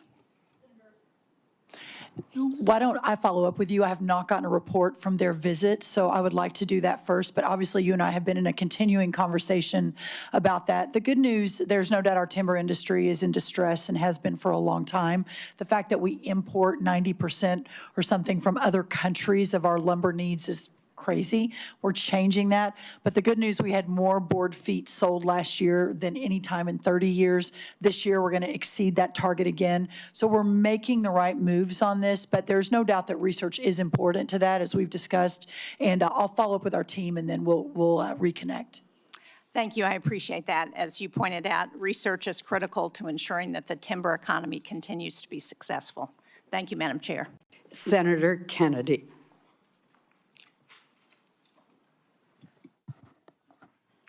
Thank you, Madam Chair. Thank you all for being here today.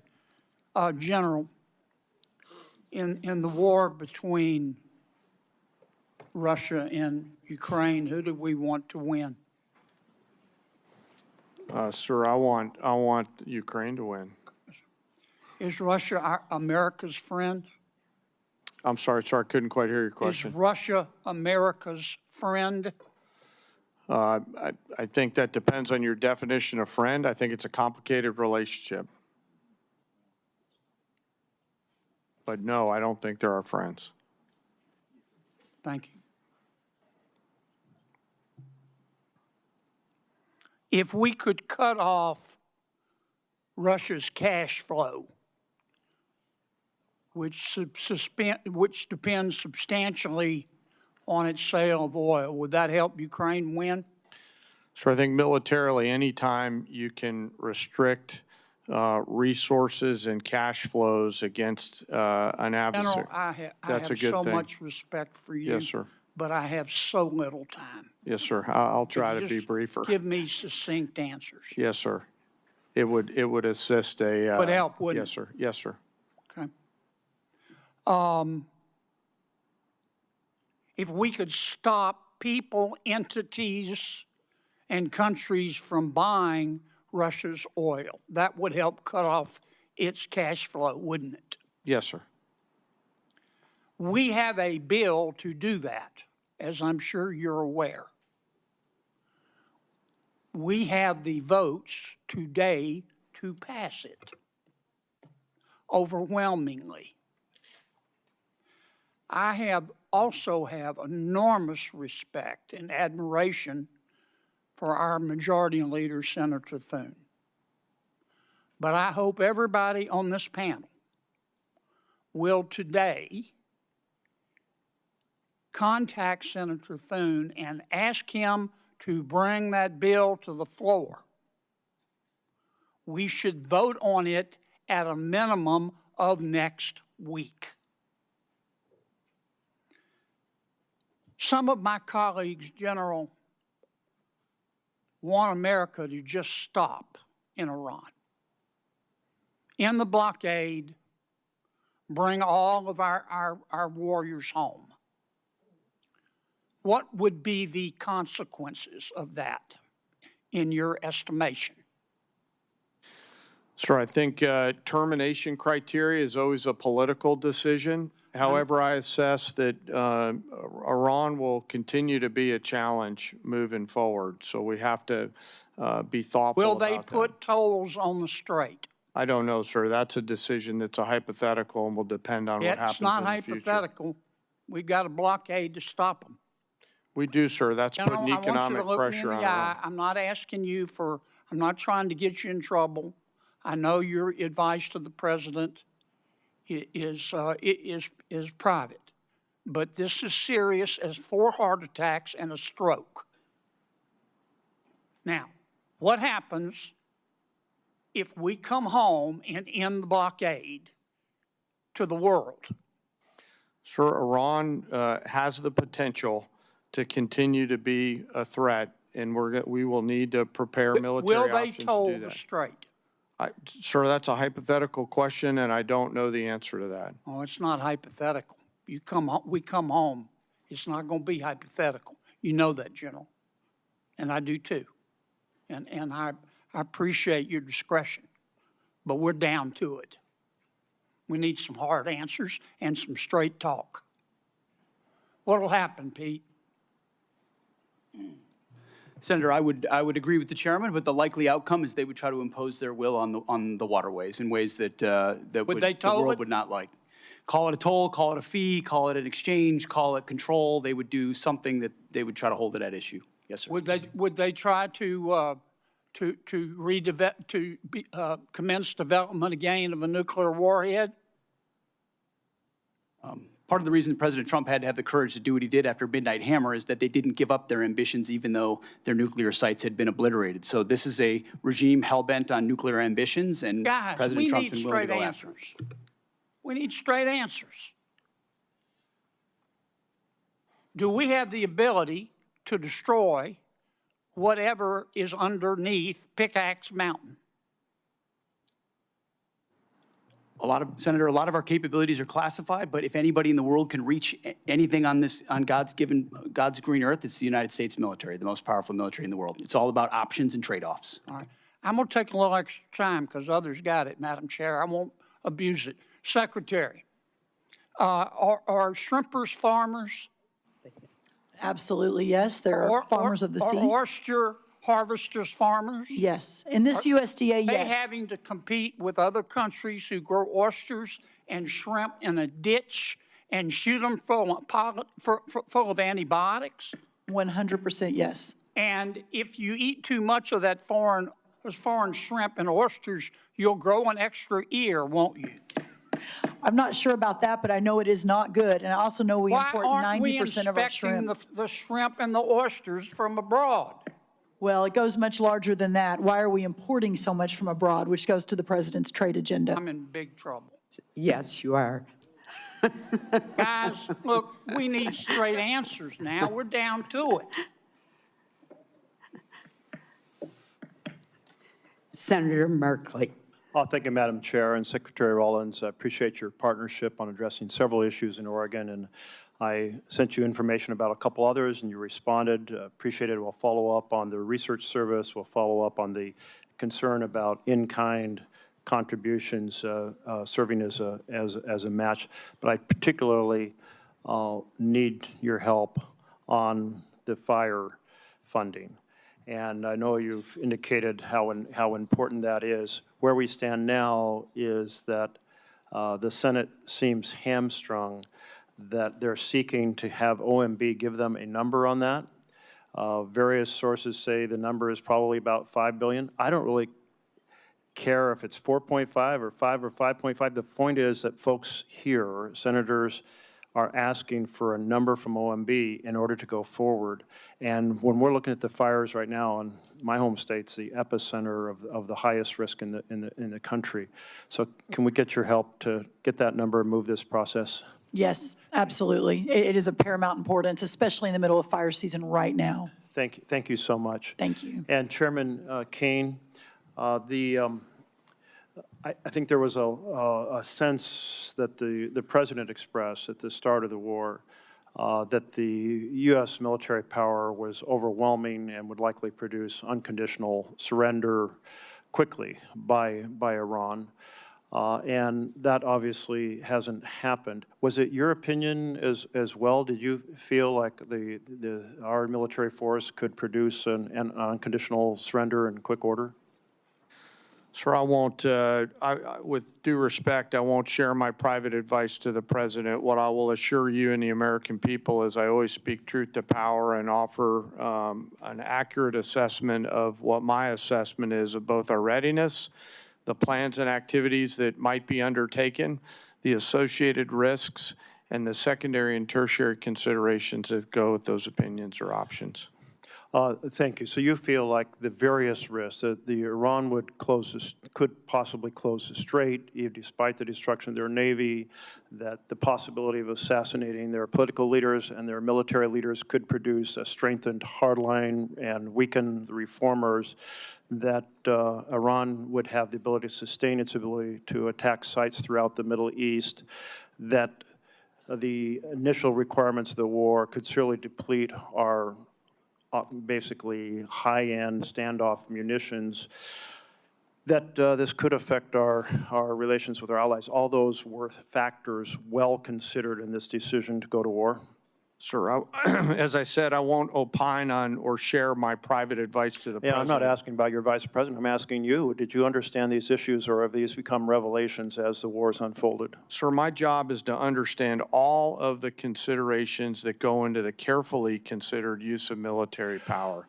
Let me ask you this then. Yes, sir. So I understand why you don't want to respond, but these are all massive risks that seem to be poorly weighed in the beginning of this misadventure. Currently, there are reports that we have hit the Bonji desalination plant that provides water to about 20 villages or about 10,000 people, and we also damaged the desalination plant at Ketchum Island. Were these deliberate targets by the United States? Sir, I'm not aware of those as being particular targets, nor am I aware of those reports, and I'll have to go back and get back to you on that. If you could, I'd appreciate that. You are aware that infrastructure that civilians rely on to survive is not generally considered legitimate military targets? Sir, as you know, we have a robust process which considers a target that goes through a system that looks at a variety of considerations to include what you're alluding to around both purely civilian or dual-use targets. Great. I have trust and confidence in CENTCOM that they're looking at the range of those things on a daily basis. It sounds like you are assuring us that we will, the United States, not target, even in retaliatory sense, infrastructure that is generally considered to be primarily for civilian survival.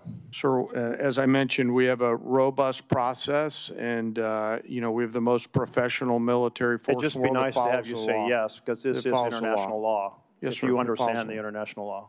I do, sir. I've got a Okay. lot of lawyers that help me understand it. Thank you. Yes, sir. And will you get back to us on that Yes, sir, question of of whether we course. targeted the Yes, sir. desalination plants? And Of if so, why? My time's up, but I do want to express encouragement to look at what the negotiators have put forward, or advisors, as to whether a 10-day break could facilitate returning to dialogue that might find a path forward. Senator Hyde-Smith. Thank you, Madam Chairman, and I want to thank all three of you for being here today. I am going to direct my first question to Secretary Rollins, and again, I want to commend you publicly for the outstanding job you're doing at USDA. You know, this is my world.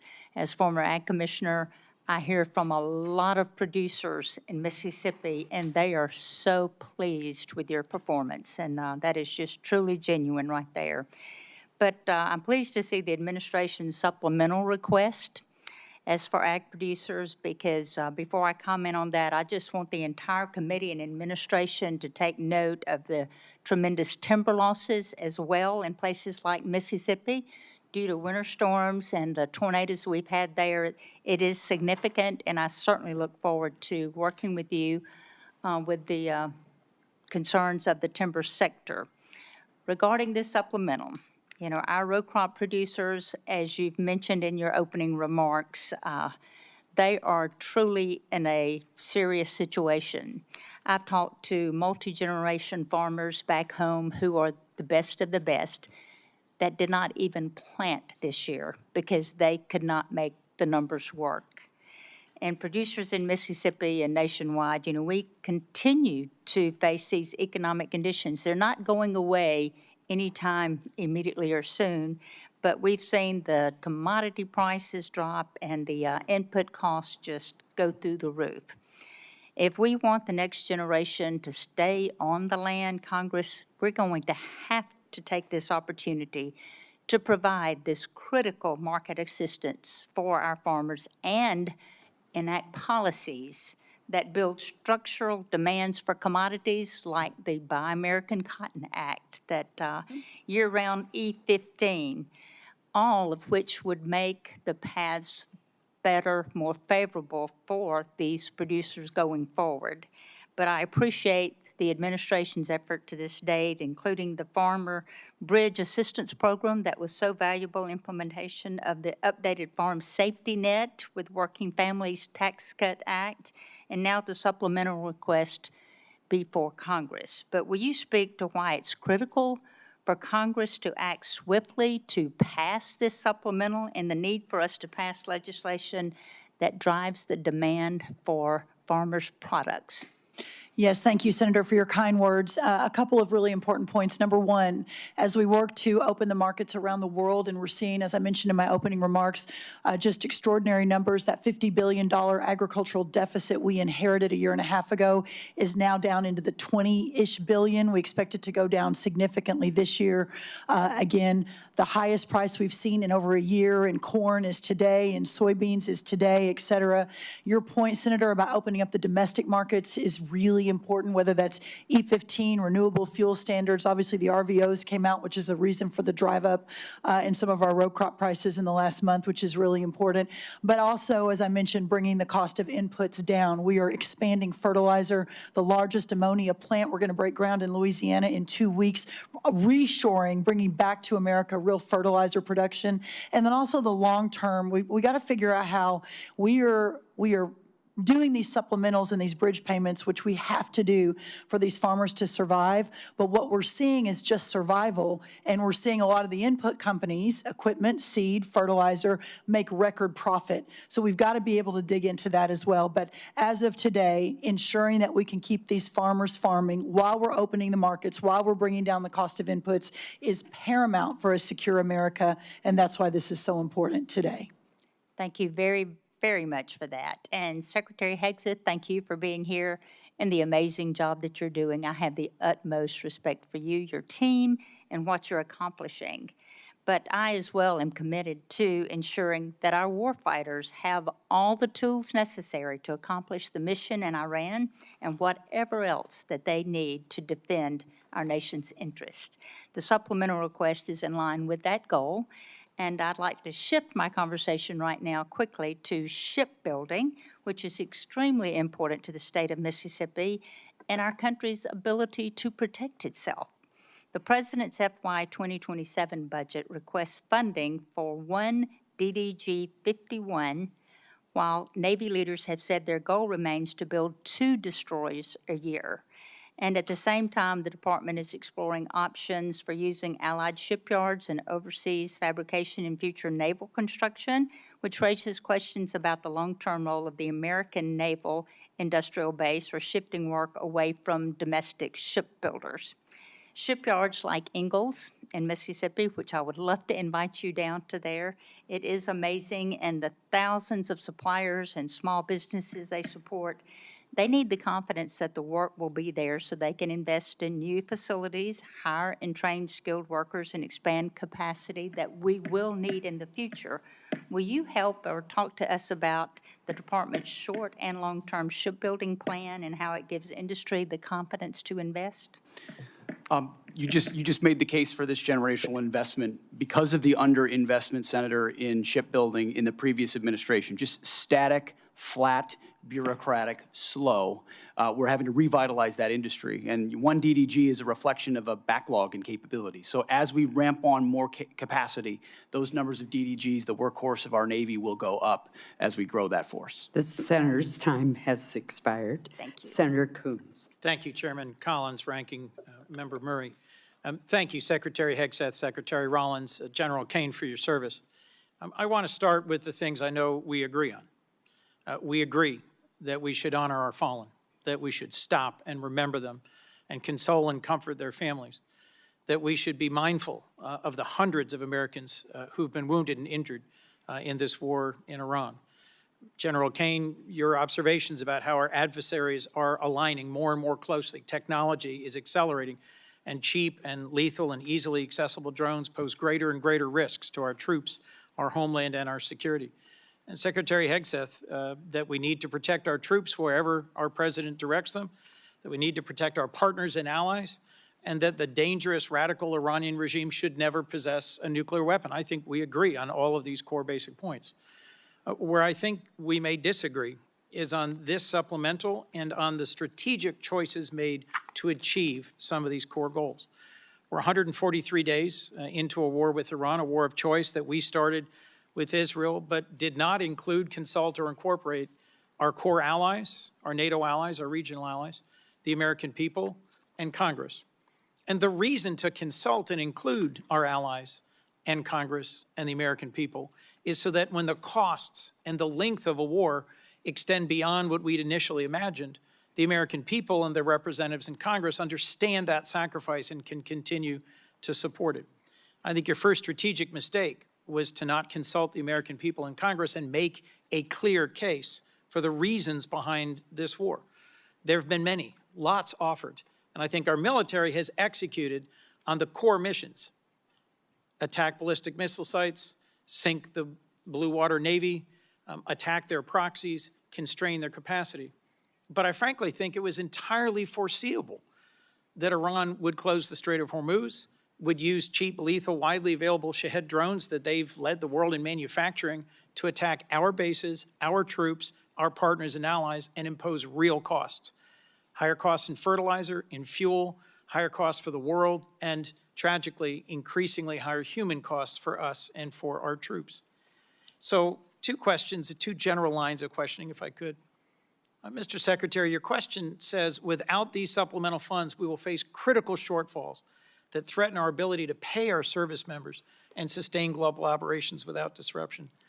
You've been asked repeatedly, there's $75 billion appropriated but unobligated. Can we really not avoid critical short-term shortfalls? What does that mean about the budget management within the department in terms of unexpected and unbudgeted wars? First, Operation Southern Spear, and then Operation Epic Fury. I would just note, I was sort of updated, 95% of that One Big Beautiful Bill funding will be allocated by the end of September in accordance with congressional intent. So these are things we said we would spend, and we told you we would spend them on, and we plan to spend them on those things by the end of September. So this is a new request based on new realities of a world we face, stepping up to meet that moment.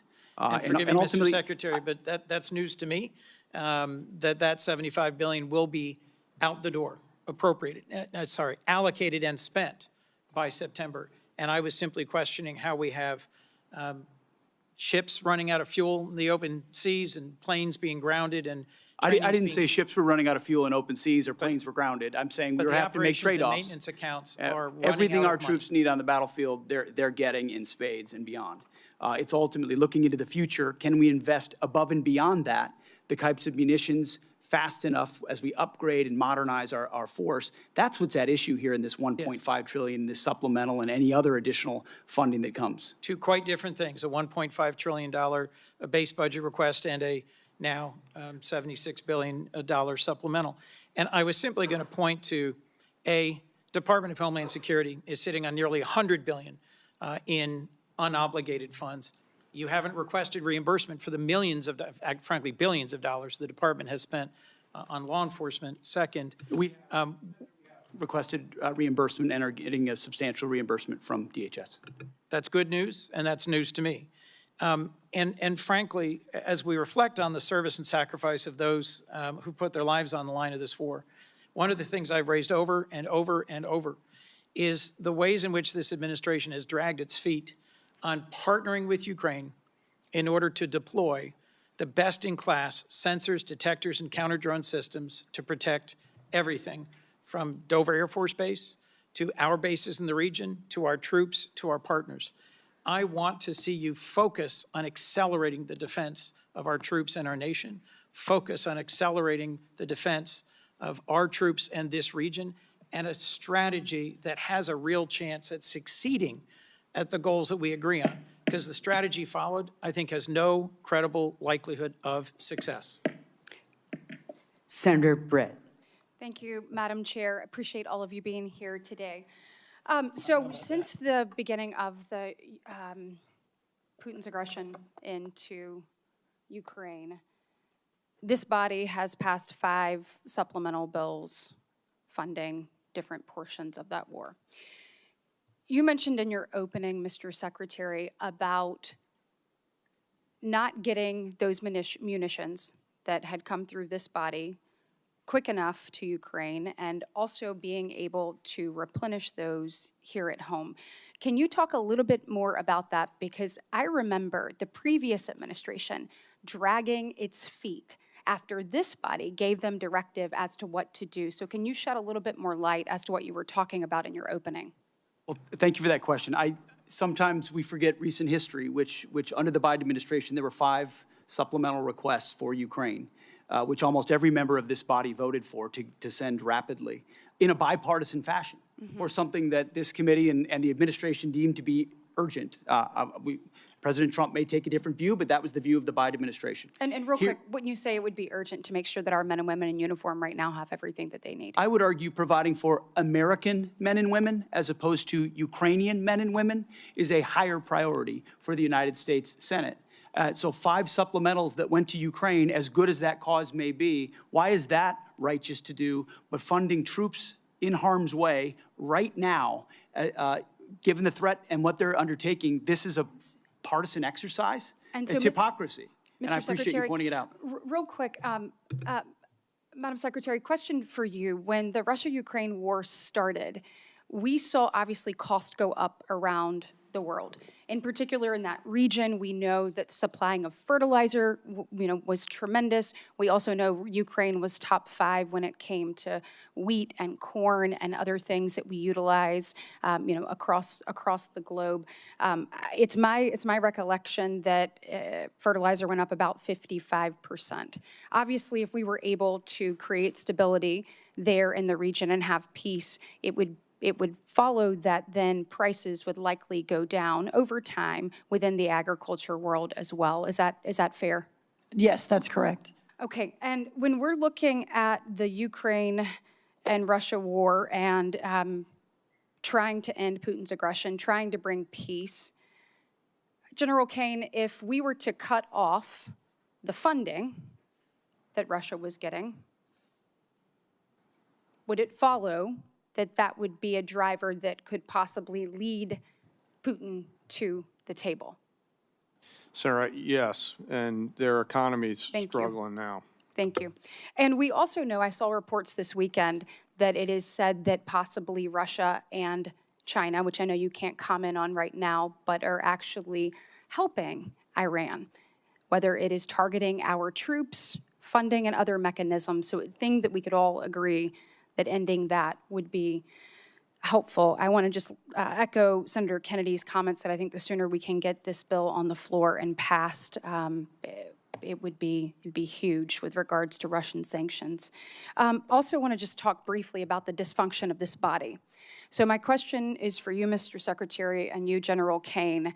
I would have to think that our adversaries, and I believe that we need to fully fund our military, making sure that our warfighter is the best ready, trained, and equipped across the planet. I think we have an obligation and a duty to not only meet the needs of the moment, but to also look at what's to come and be preparing for that. You talked about an insurance policy. You talk about what we need to do.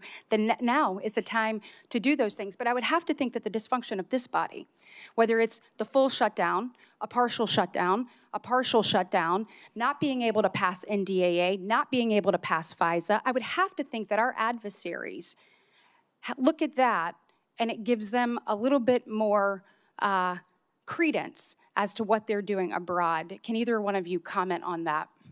Thank you, Senator. That's why I have said, and I will continue to say, that the inability to properly fund this department, the Department of War, is probably the single greatest threat our nation faces. Whether or not we will make a generational investment in not just winning the wars currently, but deterring the wars of the future, given the step change in technology of this moment and the underfunding of the previous administration. You didn't mention continuing resolutions, which is a whole nother way our department has foolishly budgeted. So I appreciate you highlighting that. It's very true. Yeah, and General Caine, question for you. Obviously, a shutdown is a terrible thing for the Department of War and the men and women that you oversee. But I would assume that a CR is not much better. Can you comment on the effects of that? Ma'am, the department's done a lot of work to bind together founders, funders, and fighters as we look to the challenges that we face in the future, and a CR would hurt badly the effort to properly arm the joint force. I hope we can work together to do the right thing. Thanks. The people are depending on it. Senator Schatz. Thank you, Chair. Thank you, Secretaries and General, for being here. I want to start by paying my respects to First Lieutenant Tyler Feehan of Eva Beach, Hawaii, who was among those killed in Jordan this weekend while serving our country. His courage, selfless dedication, and unwavering commitment to duty reflect the very best of our armed forces. We extend our deepest condolences to his family, his loved ones, his fellow service members, and remain forever grateful for his sacrifice. Secretary, about 190,000 people in the state of Hawaii, believe it or not, voted for Donald John Trump. And I know a lot of them, and I represent all of them. And one of the reasons that they were enthusiastic about Donald Trump, and you, Mr. Secretary, was they thought that we were going to have a new foreign policy. And that I think, I'm paraphrasing, but I think you characterized yourself as a reformed neocon or some such thing. And people were pretty thrilled about the idea that we were going to, that America First in their mind meant that we were going to not do this kind of adventurism. And so I don't want you to answer me, I want you to answer them. And I want to walk through the sort of stated objectives of this war at the outset. Regime change. We now have a younger and more radical regime. Depleting, eliminating their conventional missile capability. It's true that we've depleted their conventional missile capability. It's also true that anything the Department of War sets out to do, it usually succeeds at. So the question is not, do we kick ass? It's when do we decide to use kinetic engagement to extend our power across the globe. And it's clear that Iran still retains enough conventional missile capability to attack our bases and our interests in the region.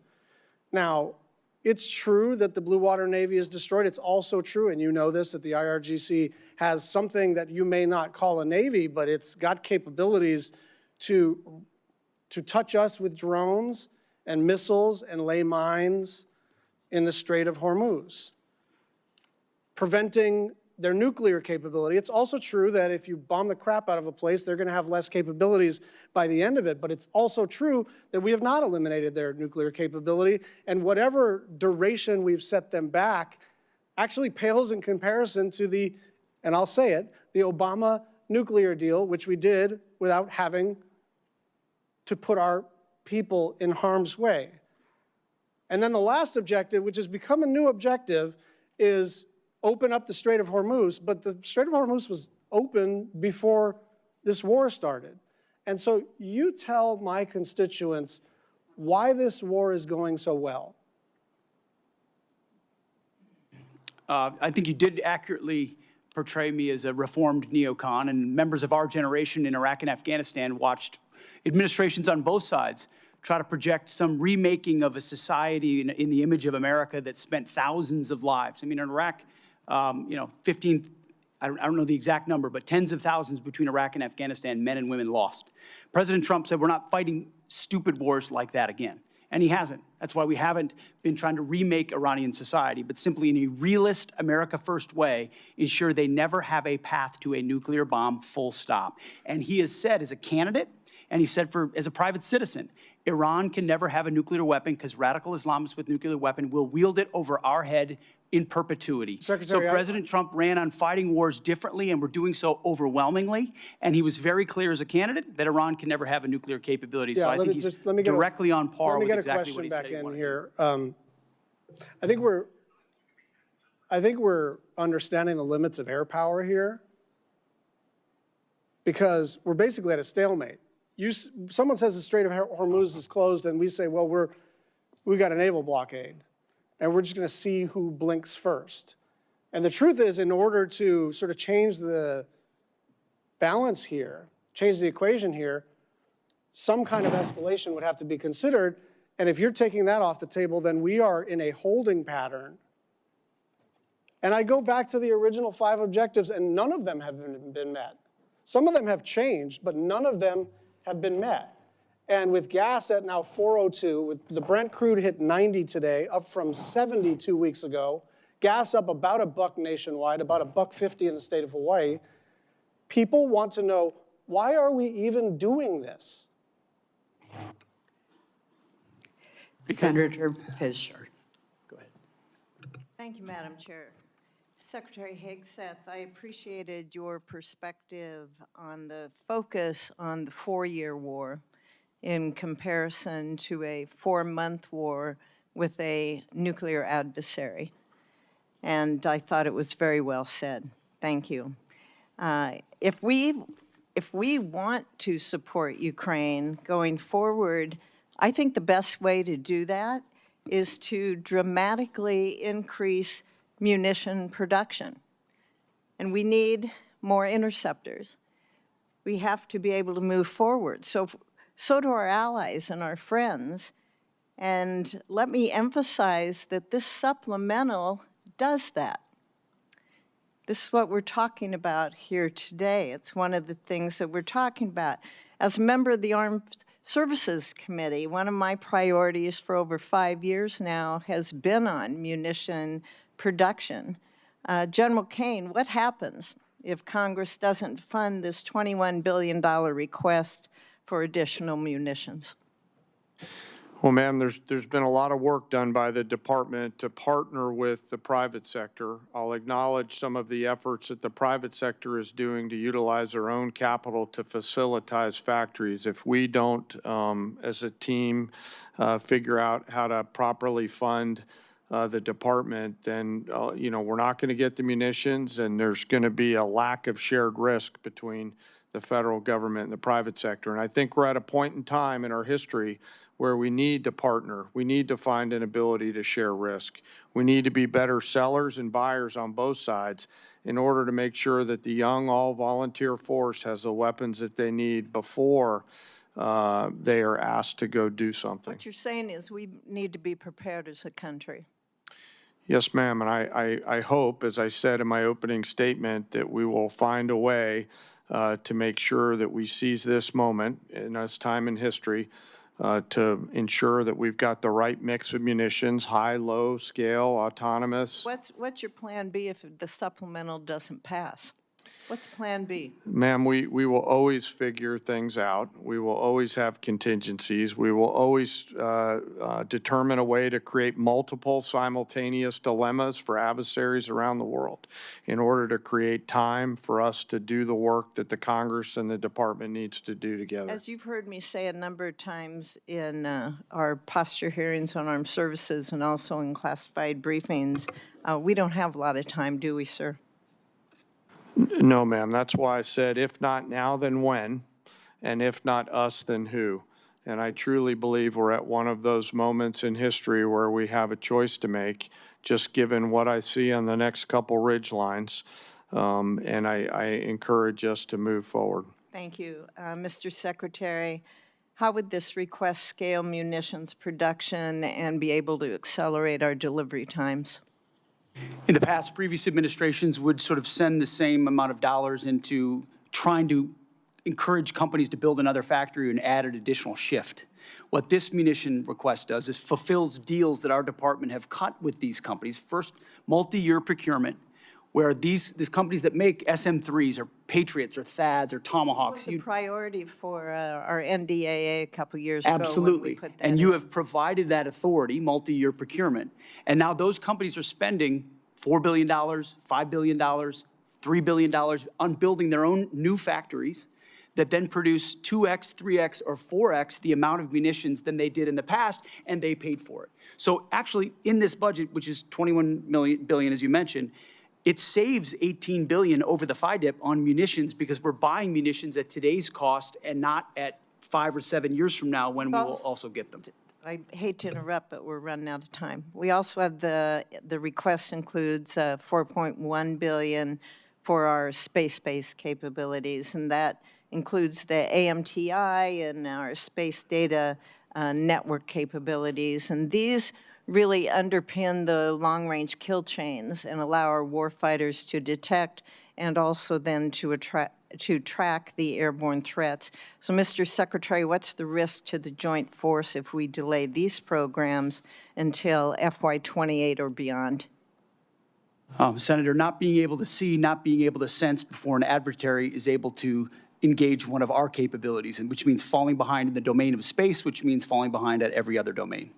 Great, thank you. And General Caine, do you have anything to add on that about why Congress can't wait? I think you make such an excellent case on that. No, ma'am, I'll stick with the words that I offered. Secretary Rollins, thank you for your focus on year-round sale of E-15, for taking care of the horrible disasters we've had in Nebraska. We appreciate you coming out. And I have a couple things more, of course, that I want to bring to your attention, but thank you very much. Thank you, Madam Chair. Senator Van Hollen.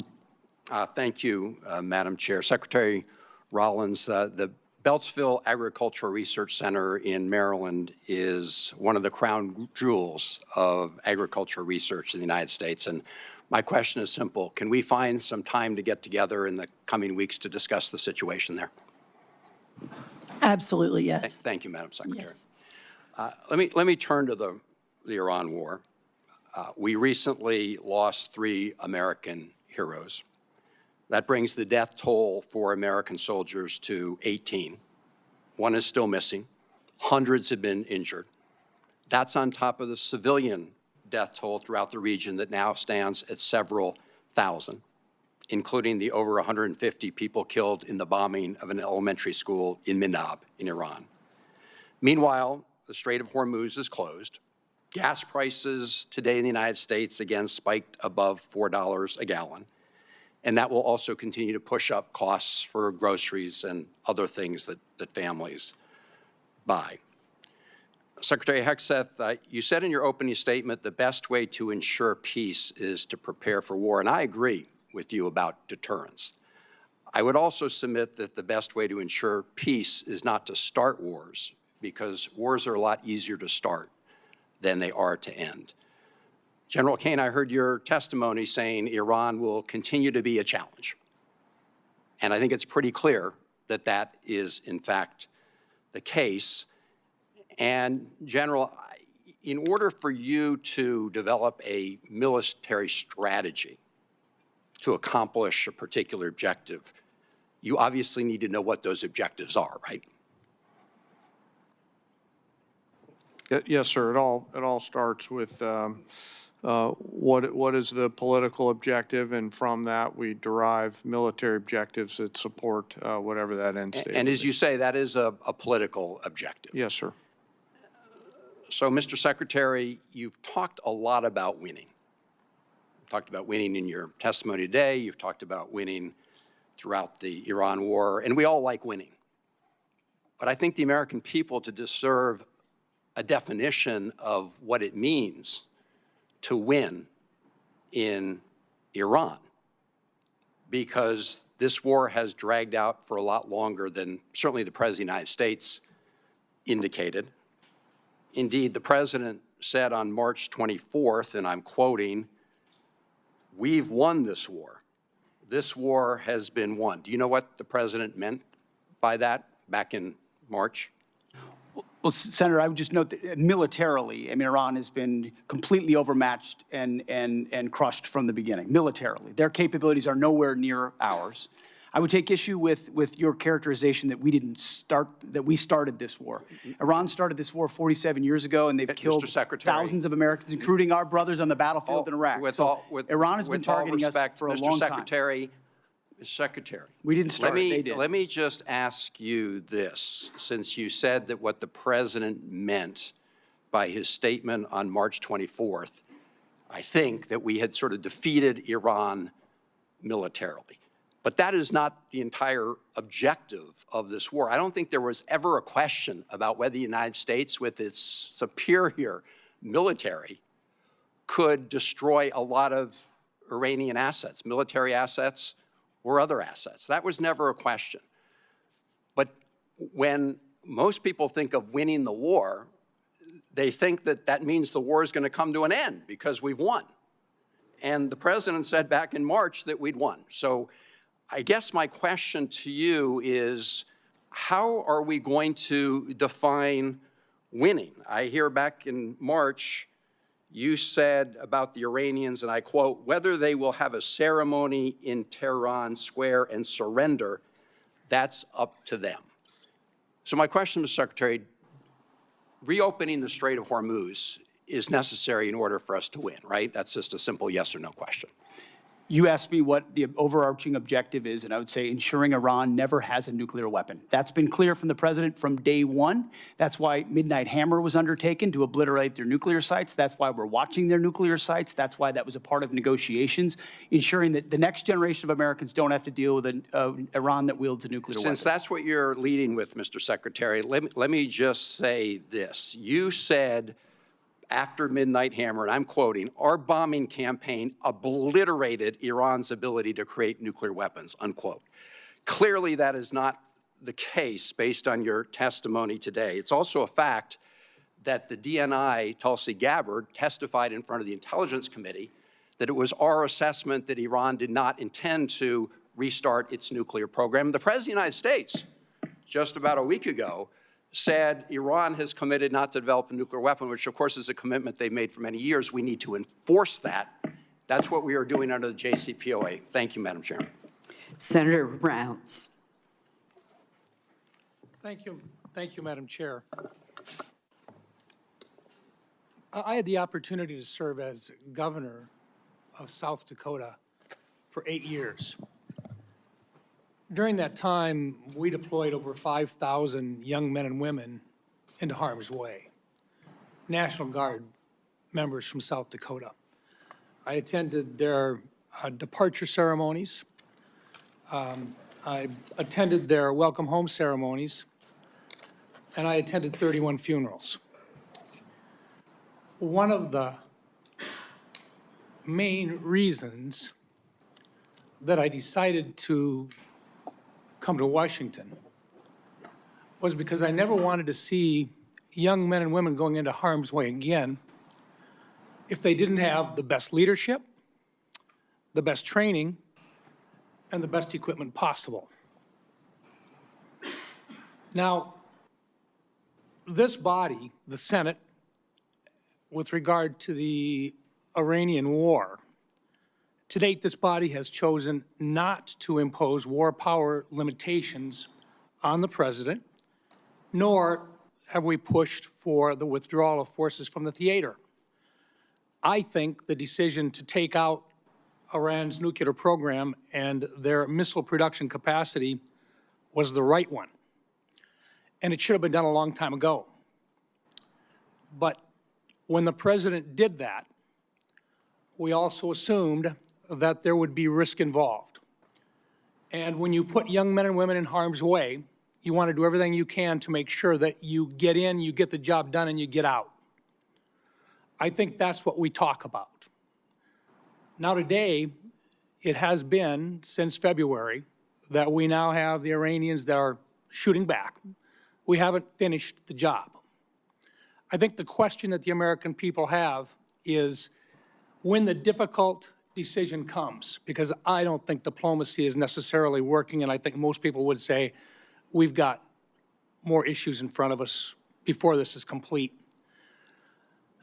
For General Caine, when the time comes and the president is asking for the decisions about the options available to him to appropriately end this war favorable to the United States and to take care of this problem permanently, are you prepared to provide him with the appropriate options that he is going to have to make a decision to choose from? Sir, I always provide the president with appropriate options and risks that he can choose from. And those options that he will have to choose from will cost money. And that's our role here. Because if we don't do it right, young men and women die. Yes. My question to you, sir, is this. You've offered a supplemental request, and I recognize that it's part of a $1.5 trillion overall. But is this enough money to get the job done, or is this going to just get us far enough until we've got to come back in here, and in the meantime, we may very well not have these young men and women out of harm's way yet? That's my question. Sir, I want to first start with recognizing your 31 fallen from home and mourn their losses. We carefully consider the use of military force every single day. And the most important thing that I do is make sure that the president and the other leaders understand the risks and carefully consider the Dover test, a place you've been many times. And that is, are we willing to go to Dover, as we will tomorrow, to bring back the fallen? I can't answer the question on what it will cost because the enemy has a vote. What I'll commit to you as this plays out, we'll make sure that the Congress is informed, but because I'm not quite sure how this is going to play out yet, it would be unwise for me to comment on what a future cost may or may not be, depending on what they choose. Then, General, you will provide a plan to Congress at whatever the appropriate classification level is on what resources are required to execute what the president's intent will be to successfully end this conflict. Sure, I will always make sure that, as we have, that we're moving data as appropriate to Congress. Yes, sir. Okay. Let me come back in just in terms of follow-up on this a little bit. Some have criticized Operation Epic Fury for expending many of our munition stockpiles. Were our munitions, the inventories of those munitions, and the capacity of our munitions industrial base sufficient for great power competition with near-peer adversaries like China prior to Operation Epic Fury? Secretary Hegseth? Senator, as I laid out, because of the previous administration funding shortfalls, munitions transferred to Ukraine and not replaced, and then ignoring threats, it built a lot of risk that requires this kind of investment. So you'd look at the $67 billion alongside the remainder for 1.5. That's the kind of generational investment that not just matches peer adversaries but far surpasses them, which I think is your expectation, having been to those ceremonies, which is mine, having been to them and going to them, is that we give everything possible to the warfighter that they deserve. Senator Heinrich. Thank you, Madam Chair. Thank you. Thank you, Madam Chair. General Caine, our military is the best in the world, and so I don't think any of us should be surprised with the technical execution of its attacks on the Iranian regime's forces. They've been flawless. What I don't want us to confuse is flawless technical execution with long-term strategic success. And I think one objective that is relatively modest, because it puts us back to where we were when we started this, but nonetheless is incredibly important as a critical objective, is that I want to see the strait open again, and I want to see it open where shippers can transit that strait without being extorted by Iran. And I would love to see that before our commercial and other oil reserves are exhausted because of the impacts that will then have on the pocketbooks of American families. Is that a reasonable objective, and is it one that you share? So I'll defer on the military objectives to the political leaders who set them. What I can tell you is U.S. Central Command is working hard to ensure that Iran cannot terrorize the southern flank down there, and they're doing so every single day and night. And you and the rest of the Senate would be proud of the actions and activities for the forces that are down there. The character of war is changing, though, like I said in my opening statement, and so there's a variety of mixed munitions that are down there coming at the commercial traffic. But I would like to be clear and unambiguous with you and the rest of the Senate and the Iranian forces. They have a choice to make, and they should knock it off. I have no doubt I would be incredibly proud of the actions of our service members in this conflict. And I hope we can achieve that kind of strategic objection on the timeline that obviously avoids the worst impacts of the limitations of commercial oil supplies right now. Secretary Rollins, I want to shift gears. One of the things that you mentioned in your opening statement that we appear to agree on is that there is simply too much consolidation in a number of agricultural sectors. You mentioned fertilizer and seeds, but in particular, I want to talk about the meatpacking industry because in a previous Trump administration bailout, about $90 million went to the corrupt Brazilian meatpacker JBS. I think that Congress really intended those funds to go to American ranchers. So I want to ask you, what are you going to do this time around to ensure that the proposed relief dollars that we're talking about today, that those funds go to American producers instead of to the very foreign corporations who have created the business model where ranchers bear the risk and meat packers reap the profits. Well, that's right, and we're obviously at a 75-year herd low. There are a lot of reasons for that, but working to solve for that. Number one, the Department of Justice is investigating right now significantly the 4, but especially the 2 foreign-owned. Number two, USDA is investing significant funds in deconsolidating packing and supporting mid-size and smaller packers around the country. I know that wasn't your question, but just to answer the bigger question, which is a really important one. But from my perspective, what the Trump USDA 2.0 has been hyper-focused on small and mid-sized farmers and ranchers. We have worked really hard on the $40 billion that has already moved through to make sure that that goes to where it is intended, which is not multinational foreign agricultural corporations. I very much support the efforts of the Department of Justice. I think there is a very important antitrust case to be made here. At the same time, I've watched as your department has rescinded 3 important rules that were put in place to protect farmers and ranchers from unfair practices by the large meat packers. Those rules were supported by the American Farm Bureau and the National Farmers Union. Explain that discrepancy to me. Which rules?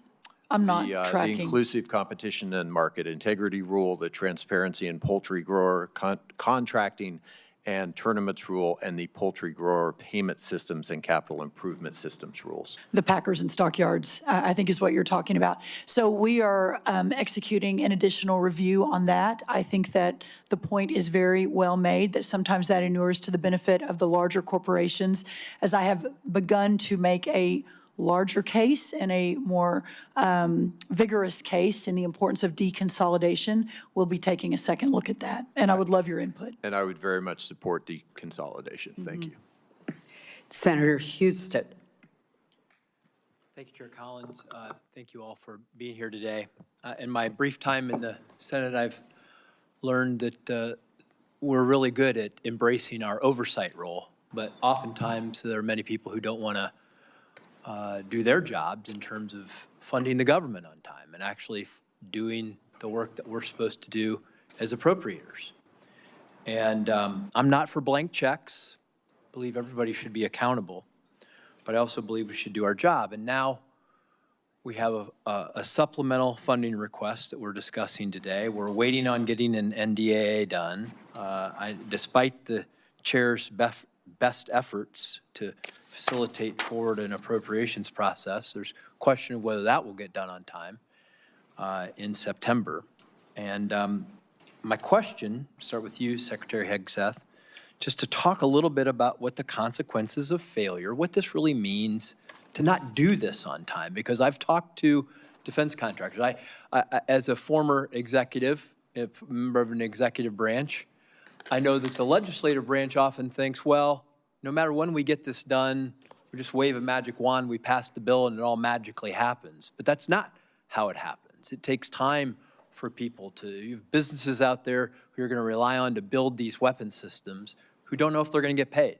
They can't plan. They can't staff up. They can't order the equipment. They can't do any of these things unless they know that the money is actually coming. So what are the consequences of not just doing this, but doing it on time in a timely manner? Senator, thank you. I think the consequences of dysfunction in funding this department put at risk I think a first time in 25, 30-year reform effort to change how we do business as a department. We're going to war with the Pentagon bureaucracy because the bureaucracy existed to defend just a few systems and processes and companies. We need all of American industry coming into our department. And if you talk to industry, they've never seen anything like what our deputy secretary and our department are doing right now to run fast at speed. But it counts on this body and others funding this department in a way that can fulfill the deals that we're cutting that saves the taxpayer tens of billions of dollars and gets weapons to warfighters years and years faster than we ever have in the past. So without the funding, we put at issue all those deals, all the reforms, all the ways in which we're changing our department to move at the speed of business. So it's not just dollars and cents. It's demand, it's predictability, it's showing industry, we will meet you at this moment. And if we can't get past our dysfunction to fund the warfighter, we put a lot of that at issue. General Caine, same question from a military point of view, not knowing if, when the funding's going to come, and us not doing our job on time, what are the consequences to the warfighter? Sir, I'll just add to the Secretary's comments, you know, it'll manifest itself in a range of ways, readiness, capability, munitions, training, cyber, unmanned autonomy. This is why I'm really asking for the Congress's help here, for us to look forward at the next couple ridge lines and to be thoughtful about the moves that we make here. And I understand the environment that we're operating in right now. But whatever structure the legislature and the executive branch determine, we need predictable capital, my investor hat on from my previous life, so that we can go out and procure the capabilities that we need before we need them. And those things are changing. You know, the advancement of small drones and things like that, we're going to have to make sure that we stay very close with the Congress so that as technology develops at a speed that we haven't seen before, that we're staying very close and partnering with the Congress to enable us to adaptively use that capital with the appropriators' buy-in so that we're arming the force properly. Well, I can tell you in interacting with the people who are that want to build these new generation of weapon systems, because I think you would agree that we've learned a lot from Ukraine. We've learned a lot from this conflict about how we were underprepared from the standpoint and from a defense standpoint, and that we have to continue to modernize our system, the weapon systems. I think it's very important that we not only do our job, but we do it on time, because you cannot run a Department of Defense, run businesses who are supplying these things without knowing if you're actually going to get funded. Because the whole supply chain, the workforce, everything gets held up when we don't get our jobs done on time. So, yes, sir. I used to work in the private sector for a company that was headquartered in Piqua, Ohio. And those leaders told me, your entire job, Dan Caine, is to deliver quality parts, or in this case, weapons, on time with shorter lead times and lower costs. And part of why I'm so passionate about this is because I see how this capital, if the Congress chooses to give it to us, will manifest itself in real combat capability, lethality, and survivability for our joint force. Thank you, and thank you, Secretary Rollins, for coming to Ohio and meeting with all of our ag leaders. It was great. Thank you, Madam Chair. Senator Gillibrand. Thank you, Madam Chairwoman. Secretary Hegseth, you're requesting billions of dollars in supplemental funding for a war that you said would last for weeks and that the president has no plan or ability to end. At the same time, this still unauthorized and extremely unpopular war has caused gas, diesel, fertilizer, and other essentials that New Yorkers and our farmers need across the country, and has become much more expensive. So how do I go back to New York, and what would you say to them who are seeing their health care bills rise because massive cuts to Medicaid? They've seen their grocery and gas bills rise, and this unpopular and unauthorized war abroad is a higher priority to this administration than their ability to feed their families and provide health care to their loved ones who are sick. Well, Senator, you're talking about political trade-offs, and our job is to deliver for the United States military and the President of the United States. And we look at the cost of a nuclear Iran, and we want to prevent that for future generations. And that requires funding and supplementals and this budget and next generation capabilities. And that's why we're here today to request some of that to ensure we can ensure that Iran never gets a nuclear weapon. So you're essentially saying, you're asking for literally $1.5 trillion for a war that President Trump said he already won.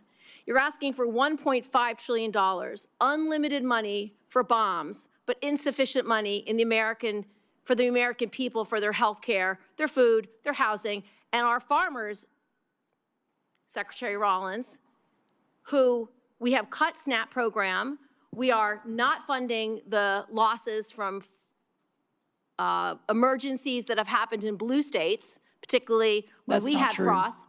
That's not False. true. False, you're not funding it. But back to you, Secretary Hegseth. And I would like to You respond to the continue- fertilizer and the Have your gas. chance. Secretary Hegseth. There's no reason to be rude. You are asking for unlimited money for bombs when people can't feed their families. And I don't know how this administration intends to defend those decisions to the American people.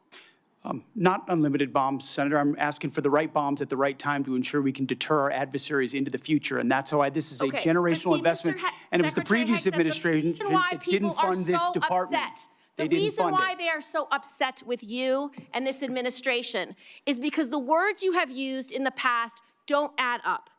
About Iran specifically, you said that we had obliterated, quote unquote, Iran's ability to create nuclear weapons. The president made the same claim. Yet 8 months later, in February of 2026, the president launched an active war claiming Iran was within 2 weeks of having a weapon. So when you say two very different things, the American people don't know who to believe or what to believe. They just know they can't afford their health care, they can't afford their food, they can't afford housing, and our farmers are continuing to suffer. So, which is true? Was it obliterated or wasn't it? What's the status?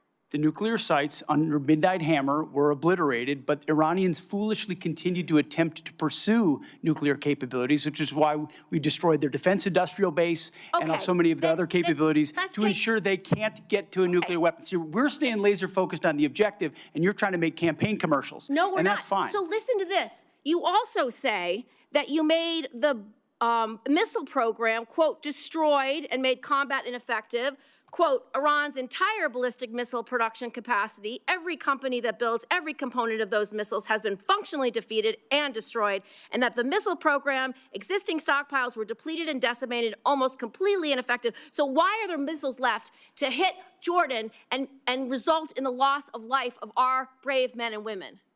As we stated from the beginning, the Iranian defense industrial base is effectively gone. But they do have underground facilities because they're the world's leading state sponsor of terrorism, and they've spent 47 years trying to hide their missiles under mountains, just like their nuclear capabilities, because they would like to get a nuclear weapon to wield it against us. Of the war to believe, because it's either over or it's not over. It's within 2 weeks or it's not 2 weeks. We have no missiles or we have missiles, and that consternation is why so many New Yorkers are perplexed, stressed out, and find this war to be incredibly unpopular because they don't understand the choices that the president's making. They don't agree with those choices. Secretary Rollins, so you have cut over 160,000 New Yorkers have been kicked off SNAP. What do you have against hardworking New Yorkers, children who need SNAP, and seniors who need SNAP? Well, first of all, diesel is down under Biden versus today, 581 versus 480. Gas is down from Biden today from 484 to 386 today. Fertilizer is down 56% from Biden highs. So this Prices are higher narrative than when that you you are took using, office. well, All of those prices are higher than when you took office. So you are not that making is life not better true. for That New York is not true, farmers. Senator. And let me tell you what New York is stressed out about is the fact that your state is taking prime farmland and turning it into solar farms. That is absolutely inexcusable. The For New York you to farmers, stand, you will see I have visited that the New York smart farmers farms do two both. times. Do Two both. times in Senator's upstate New time York. has expired. Thank Senator you. Bozeman. Thank you, Madam Chair, very much. And thank all of you all for your service to our country and our national security. And I think it's easy for the public to understand how you, Mr. Hegseth, are, your contribution in the position you're in general, Caine, the position you're in. But some don't understand the position that our Secretary of Agriculture is in. I gave a presentation a couple of years ago when Senator Rubio was over here in the middle of it. I was talking about agriculture. He punched me and said, John, always tell them that food security is national security. Now Senator Cotton, who's head of the Intelligence Committee now, is taking his place. He's doing the same thing. So again, what we're talking about today is very, very important to our country. Right now, we're in a generational crisis. Our banks, our economists tell us that if we don't start doing things differently, and the good news is that the administration is doing things differently, we're going to lose 20, 25% of our farmers in the next 2 or 3 years. I visit almost daily with farmers about the difficult farm economy, wildfires, flooding, all the things we've talked about today. My only concern is that the supplemental is very much appreciated. After hearing the testimony today and the concerns, we might need to look at bumping that up a little bit. But again, we'll discuss that later. The supplemental, though, the supplemental assistance is important in keeping our farmers going, but it's not the answer. Will you just reiterate again what we're trying to do? We're trying to give farmers a bump, an edge to keep going until the programs that we're putting in place now kick in. You mentioned fertilizer, you mentioned E15, you mentioned value-adding our products, both overseas, finding new markets. Can you talk a little bit about that, the importance of not only the supplemental, but again, what we're doing in conjunction with that so we won't have supplementals in the future? That's exactly right. The effort to bring the cost of inputs down is real. Fertilizer, seed, labor, interest rates, et cetera, number one. And if we can just get inputs back down to where they were in Trump 1, we're going to have a remarkable recovery in farm country. But then you add that to the 19 new trade deals, more coming online every day, the record-breaking exports that we're going to see in a lot of our row crops, but also in dairy and tree nuts and others. That's going to be a game changer. Then you look at expanding the domestic market, as you talk about, whether E15, obviously all of the biofuels. We've already seen corn and wheat hit record highs, or the highest number for the year, after announcing the new renewable fuel standard. So we're seeing some pretty incredible movement in the right direction. Then you marry that to all of your work under the Working Families Tax Cut Act, the new reference prices that under the last administration couldn't get a farm bill. You all did that with the president's leadership. The first time we're going to increase reference prices in more than a decade, combined with a $250 billion investment in rural America, the largest investment in rural America in American history. This Congress did that with the White House's leadership. All of that together is going to change the trajectory for the long term of farming and ranching in America. But to get to that point, that's why this supplemental is so very, very important. Madam Secretary, I have a letter from Farm Bureau that I want to put into the record that just outlines requesting relief to sustain America's farmers and ranchers. Secretary Hegseth, General Caine, one of the things that we're concerned about is that in the military construction aspect of things, we're really not asking for that in the supplemental. I know that the success of Operation Epic Fury, particularly for our missile interceptors and short-range aircraft, really basing was a large part of that. Can you tell us how we can help you, again, try and plus up our military construction in some way so that we're not going to be faced with this in the future, trying to double up? Senator, I think by Congress finding the ability to meet up to close to our the totality of $1.5 trillion means we're not making the kind of trade-offs this department has made now for decades. Those are the types of things, construction, maintenance, that fall off when trade-offs occur. And so you dig the hole even deeper. And what this budget does, first of all, it fully funds the UPPLE list, which is the unfunded priority list of PACOM, a priority theater, and then it gets at every single substandard barrack that we have across the department. So we're funding the military construction in a way that we've never done before to get out of the hole that we've had for a while. Very good. Thank you, Madam Chair. Thank you, Senator Bozeman. To the very patient Senator Baldwin. Thank you, Madam Chair and Madam Vice Chair. And thank you for appearing before our committee today. To many I represent and to me, this supplemental request is another example of this administration's misplaced priorities. Instead of spending tens of billions of dollars more for this president's war of choice in Iran, that both houses of Congress, I may add, have voted to end absent explicit authorization, by Congress, we should be focusing on the needs of American families. We could invest this money to accelerate new cures and treatments for cancer and Alzheimer's. We could use it to help more families with rising home energy costs. We could use this funding to help more families afford quality childcare. We could use this funding to help more kids get free school lunch. We could use this funding to restore health care for working families. We could use this funding to support our public schools and special education. This is a war of choice, and every dollar spent on this war is a dollar not spent helping families afford housing, health care, groceries, childcare at home, investing in the opportunities for the American people. First, I want to express my condolences and my respect for the 17 American service members killed in this war since February, including 3 over the past few days. Their lives are the price this country has paid for this war.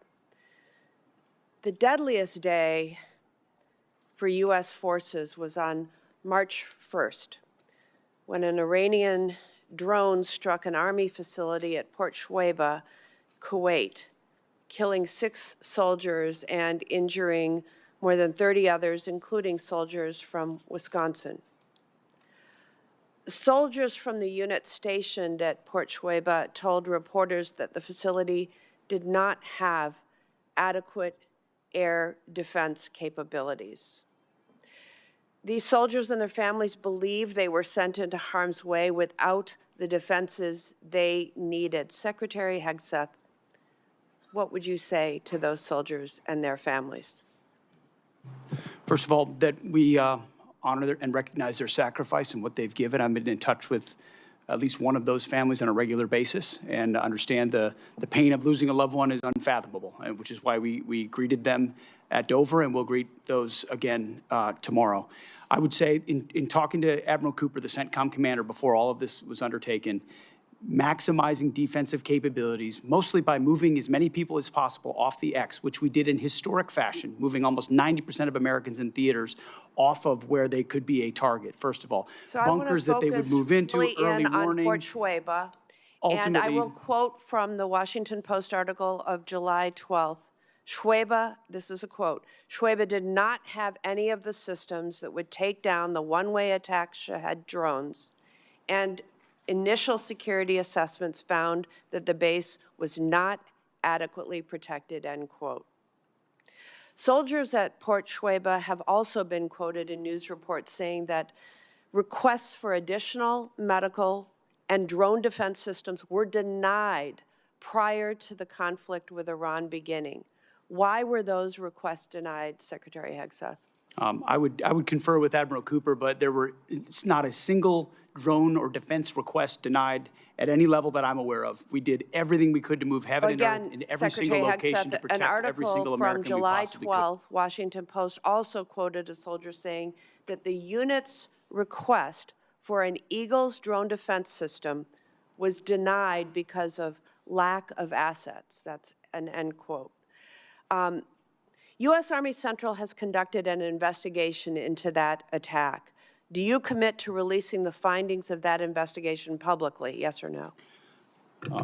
We'll get you the status of that. I would argue if it was a resource constraint, that's precisely why we're having this hearing today, to speed up systems to the battlefield, to warfighters as fast as humanly possible. It's been too slow in the past.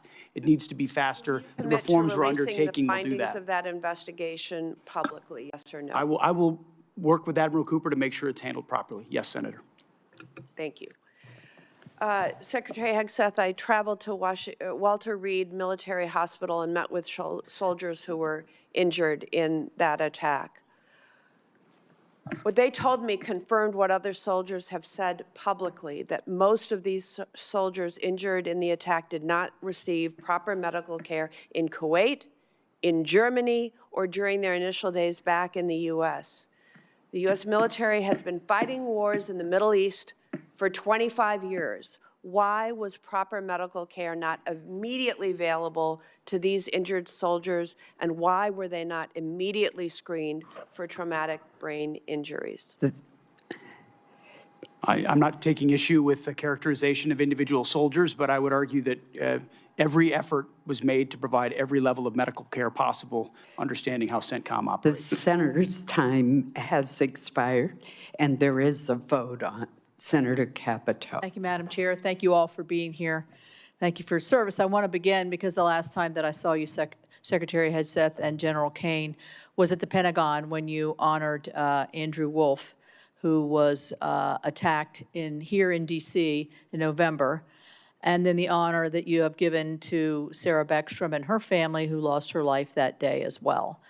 I know that you've been in constant contact with Andrew and his family, and you also know that the great faith that they have in the Lord above is what's really brought them to the point where they are now. So let's keep them all in his prayer. I am interested in Senator Baldwin's question, because I do have a soldier from West Virginia who is making a very similar complaint. So whatever follow-up we can do, I would like to do that. I'd also like to recognize the three most recent service member that we lost, because we talk about them as service members and soldiers, but I haven't heard them say their name, and they're so young. First Lieutenant Tyler James Freehan, Private Isabella Gonzalez, and Sergeant Michael Swinton.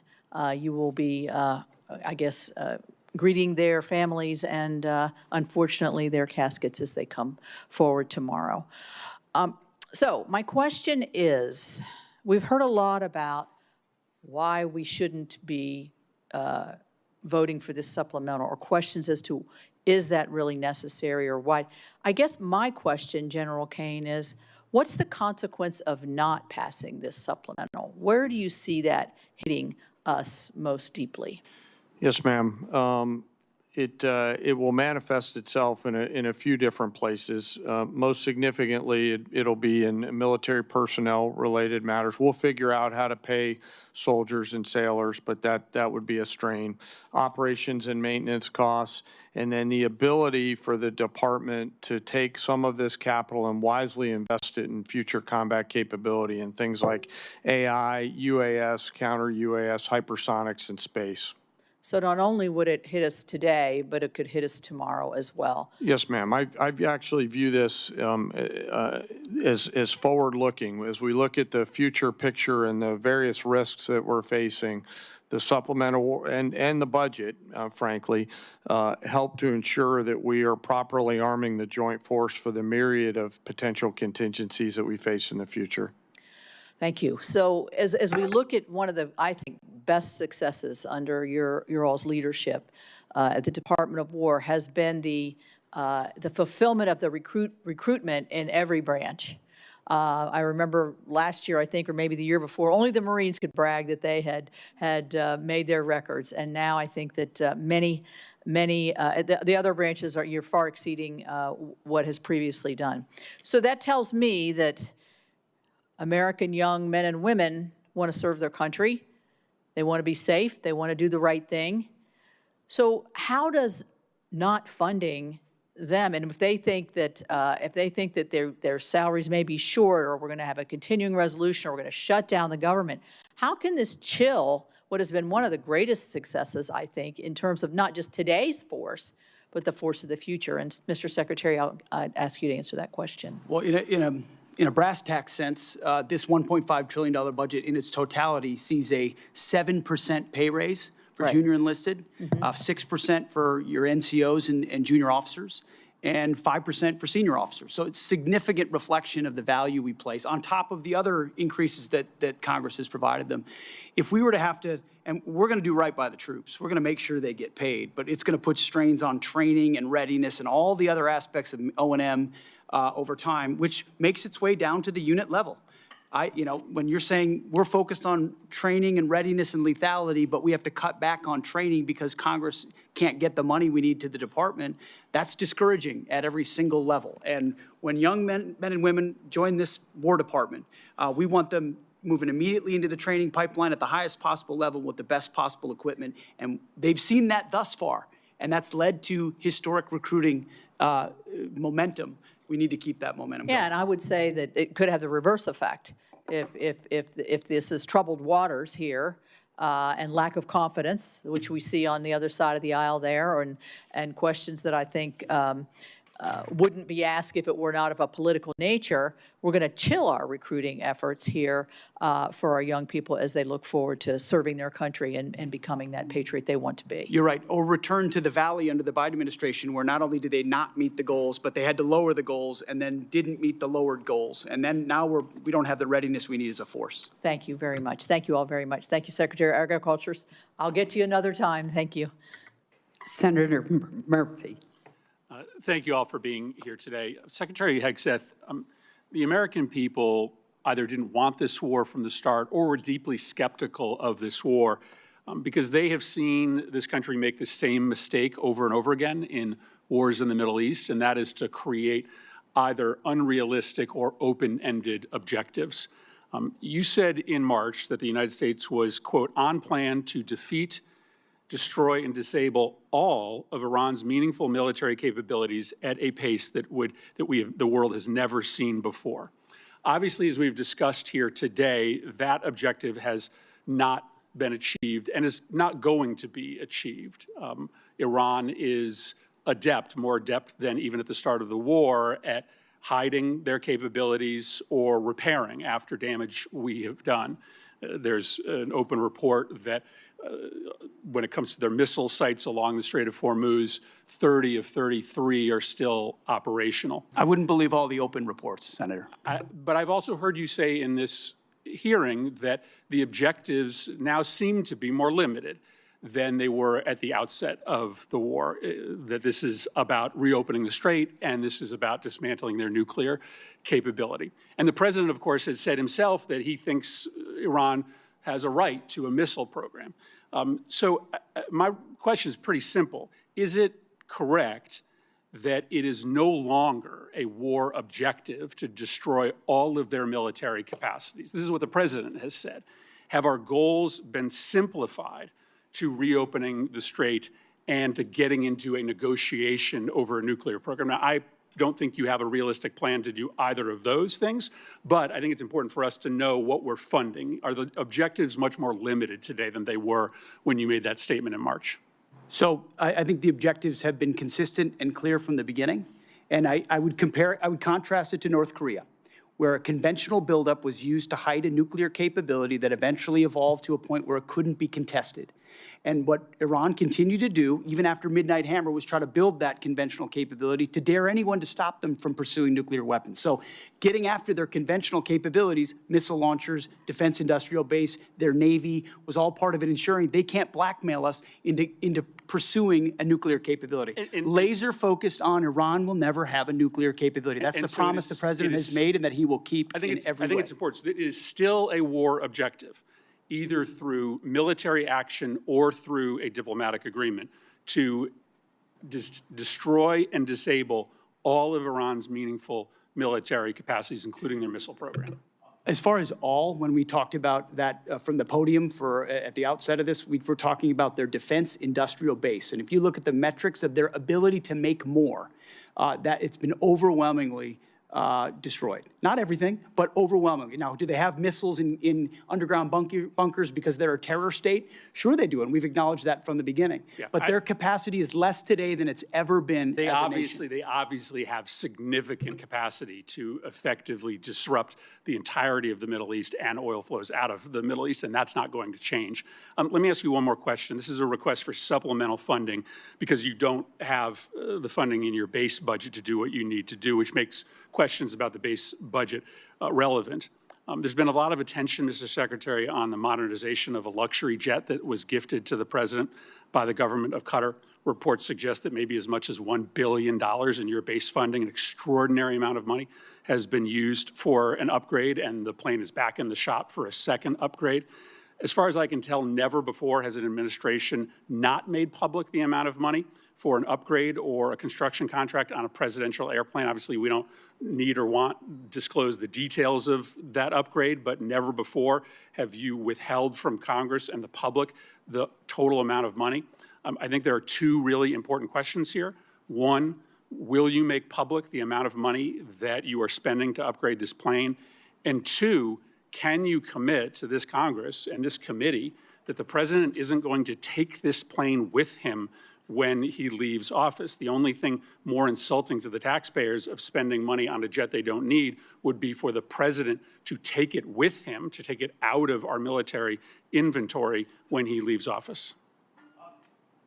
Say the Air Force has done an incredible job making that a capable jet that ultimately, but its capabilities and investment are classified and shouldn't be talked about in That's the public not what I'm setting, asking. considering Will the you make security of the amount President of the United States. Will you disclose the amount of money publicly? I would imagine as part of the regular budget process, that's something that we would look at.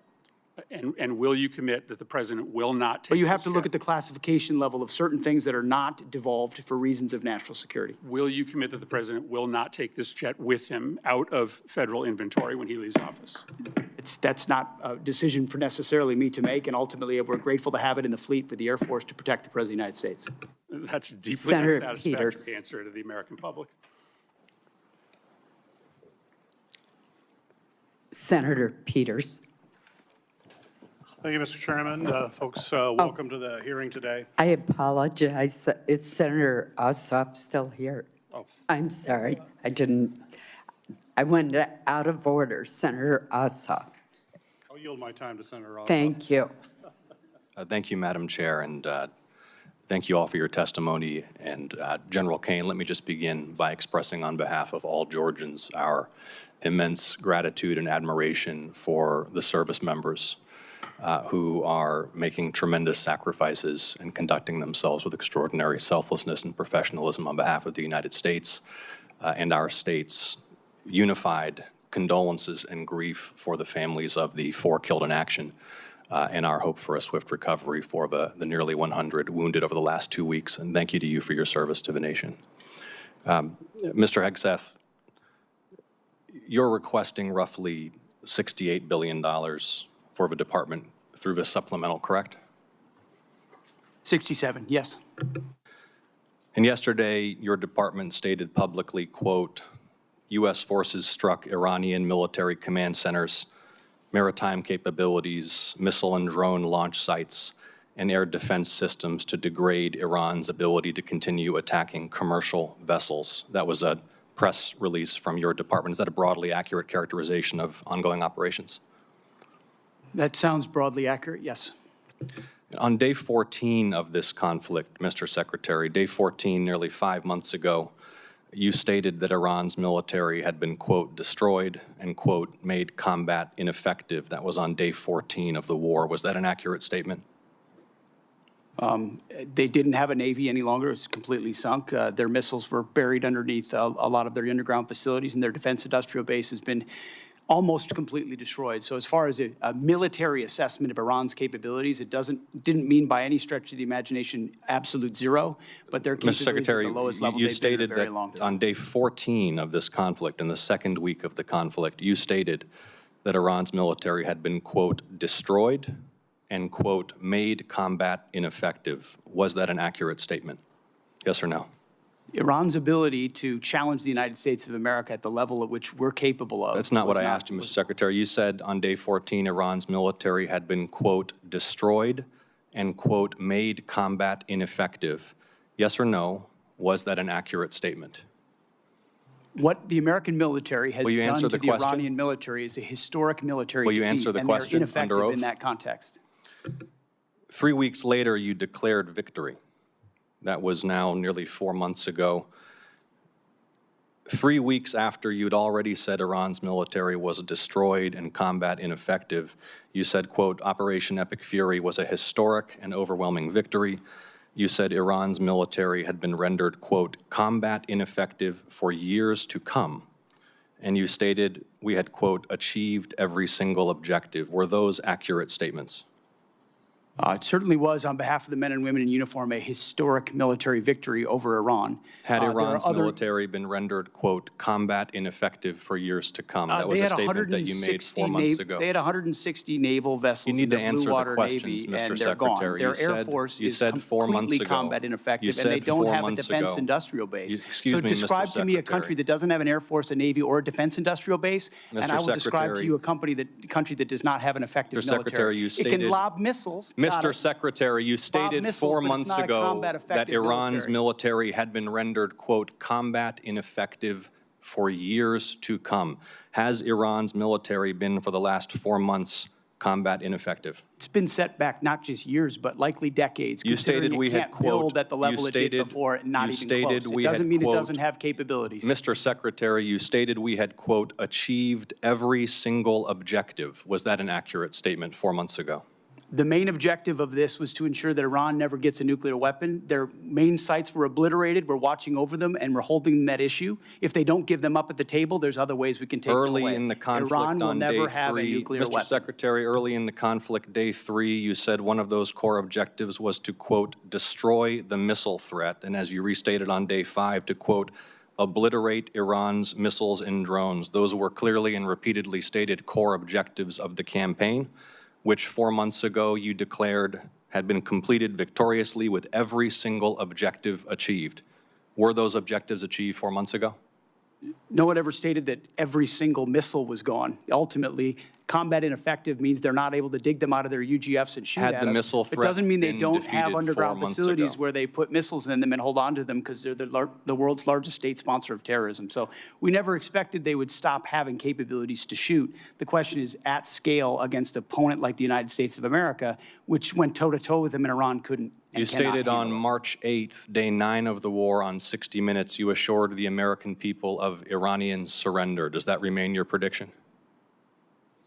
Ultimately, Iran will never have a nuclear weapon to threaten the United States of America. That has been the objective, and it remains so. So just to review, you will not answer whether your statement made on the 14th day of the war that Iran's military had been, quote, destroyed and made combat ineffective was a truthful statement to the American people as you sit here and ask for tens of billions more The for the conflict. senator's time has Had a expired. historic and effective military campaign against the largest state sponsor of terrorism. Won't and answer will the ensure they question. never Senator get a nuclear weapon, Peters Senator. is recognized. Thank you, Madam Chair, and thank you to our witnesses here today. I want to begin by first echoing my colleagues' comments that we've heard throughout the hearing here, and join them in mourning the loss of American service members who were killed in action these last few days. My thoughts are with their families, with a service member who remains missing, and with all those injured during the strikes, and I will continue to pray for their families. Secretary Hegseth, over the course of the war with Iran, I have repeatedly expressed concerns regarding the administration's lack of a winning strategy and repeated contradictions about the state of the war. It frankly doesn't help that you and your president continues to mislead the American people. You and the president have repeatedly said that the war, as we've heard over and over again, is almost over or already won. In fact, the president alone has said the war is almost over more than 30 times. On March 1st, the president said, we'll be done in 4 or 5 weeks. On March 9th, he said the war was very complete. On April 8th, he declared total and complete victory, 100%, no question about it. On the same day, you declared Operation Epic Fury was a historic and overwhelming victory on the battlefield, a capital V military victory by any measure. And yet today, July 21st, we have soldiers whose remains are sadly going to be returned to their deeply grieving families tomorrow. Clearly, the war is not over yet. After months of conflict, our strategy to win remains unclear. I have long said the United States has the strongest military in history in the world, and I have no doubt that our brave service members can execute any mission and prevail in any battle. But without a clear winning strategy, we're at risk of being in another forever war that'll put our service members in continued harm's way and continue to cost taxpayers billions of dollars. Secretary Hegseth, despite your failure to win this war, you are back now before Congress asking for almost $70 billion in additional funding. You're asking the American people for a blank check because, once again, the Trump administration's efforts have been an utter and complete failure to win this war to this point. So my question for you, sir, is how is your strategy different than what we've seen in the past? So far, we have not seen a strategy that's been successful. You mentioned nuclear material is the primary goal of the war. It still exists. We haven't dealt with that issue yet. You talk about the destruction of missiles, and yet the missiles that we saw hit recent targets are actually somehow more lethal, more deadly, more maneuverable than what we have seen in the past. So they're obviously improving their munitions. The Strait of Hormuz is still closed, reminding everybody it was open before the war. Prices were lower for everybody until the war, and it still remains closed. And of course, tragically, people, service members, our war fighters, who we care deeply about, are still dying.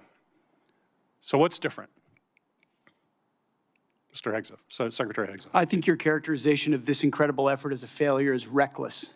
And I think it's irresponsible. And I think it smears the sacrifice of the troops that are out there making on behalf of the American people to ensure that Iran never gets a nuclear weapon. Shame on you and others who call this a quagmire and a failure, and then you want to turn around and say you support the warfighter. Either you do or you don't. Is the nuclear material still there, I can get you a ticket out to CENTCOM and talk to what those Americans are doing and how committed they are to this effort and how they want to ensure that Iran never threatens their families with a nuclear weapon. That's the kind of intensity that our warfighters have about making sure that Iran isn't capable of doing that. Secretary Hegseth, if you listen to my comments, you would have heard me say how amazing our warfighters are. I heard failure. And the word heard, I heard exactly what you said. I will tell you how I use the word failure, because I use the word failure to their leaders. You, sir, are the failure, not the men and women who are on that front line, not the men and women who hold up their honor with distinction. But if there's a lack of a winning strategy, they're in harm's way. Their leaders have failed them. And that's what's happening. We have political leadership. You don't have a strategy. You don't have a long-term plan to actually win this war. Win the war. The men and women are going to be able to do it, but they need to have leadership. When will you show leadership? Of course we have leadership. When will you show leadership? Why don't you show some leadership and stand up to your fellow Democrats who won't fund the troops, who stand and play partisan politics while you don't give us the money? You want to stand up here and talk about the troops? You won't show any political courage to actually fund our department because you have Trump derangement syndrome and can't actually commit to anything meaningful. So I put this on you, Senator. Secretary Hegseth, you have trillions, you have over $1 trillion, you're asking for $1.5 trillion. It's not a question of money, it's a question of leadership and understanding what it takes to actually win. Political cowardice of Democrats who won't fund the troops. Senator's time has expired. This will conclude our hearing. I want to thank our witnesses for being present and the committee for what has certainly been a vigorous discussion. For any senators who wish to submit additional questions for the record, those questions will be due in 7 days on Tuesday, July 28th by 5 p.m. I'm going to ask the Vice Chair if she has any final comments. I do very quickly, and thank you, Chair Collins. This was really an important discussion about the state of this tragic and disastrous war and how we should be spending Americans' tax dollars on families instead of this president's war of choice. Unfortunately, this hearing has done exceptionally little to justify the president's request or to instill confidence that this administration has an exit plan or a strategy to end the war. This war has cost us a lot. The last thing we should be doing is rubber stamping another $70 billion to help Trump keep it going. Thank you, Madam Chair. Well, Vice Chair Murray, I'm compelled to respond to your comments by pointing out that it is the duty of this committee to have a hearing when we have this kind of supplemental request. And I do appreciate I think that your comments was not appropriate. This hearing is now adjourned. Thank you.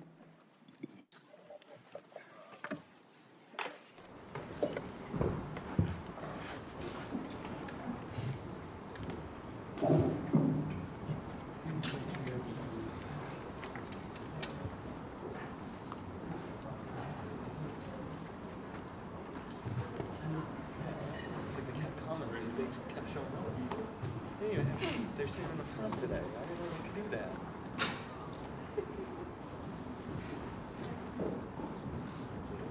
Huh? How's the lady in the red shirt? Oh my God.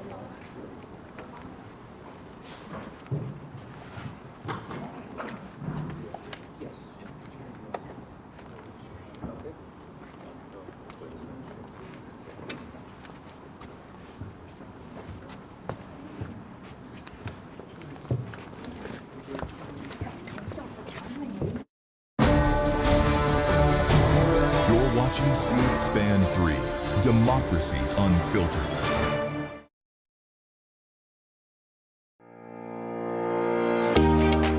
Start your day with Washington Journal, your window into the nation's capital. The only nationally televised forum for discussing the latest issues in Washington and across the country. It gives the people an opportunity to speak for themselves on the issues that they actually care about. This is a great forum, and you get to talk to real Americans, and look forward to the callers. I've always enjoyed doing the program. And I'd be remiss, this is my first time ever on C-SPAN, if I didn't say that I think, and all your callers, our country would be a better place if every American just watched 1 hour a week. They could pick 1, 2, or 3. Join us for a live 3-hour conversation with a variety of congressional members and Washington influencers. You can watch Washington Journal live every morning at 7 a.m. Eastern on C-SPAN.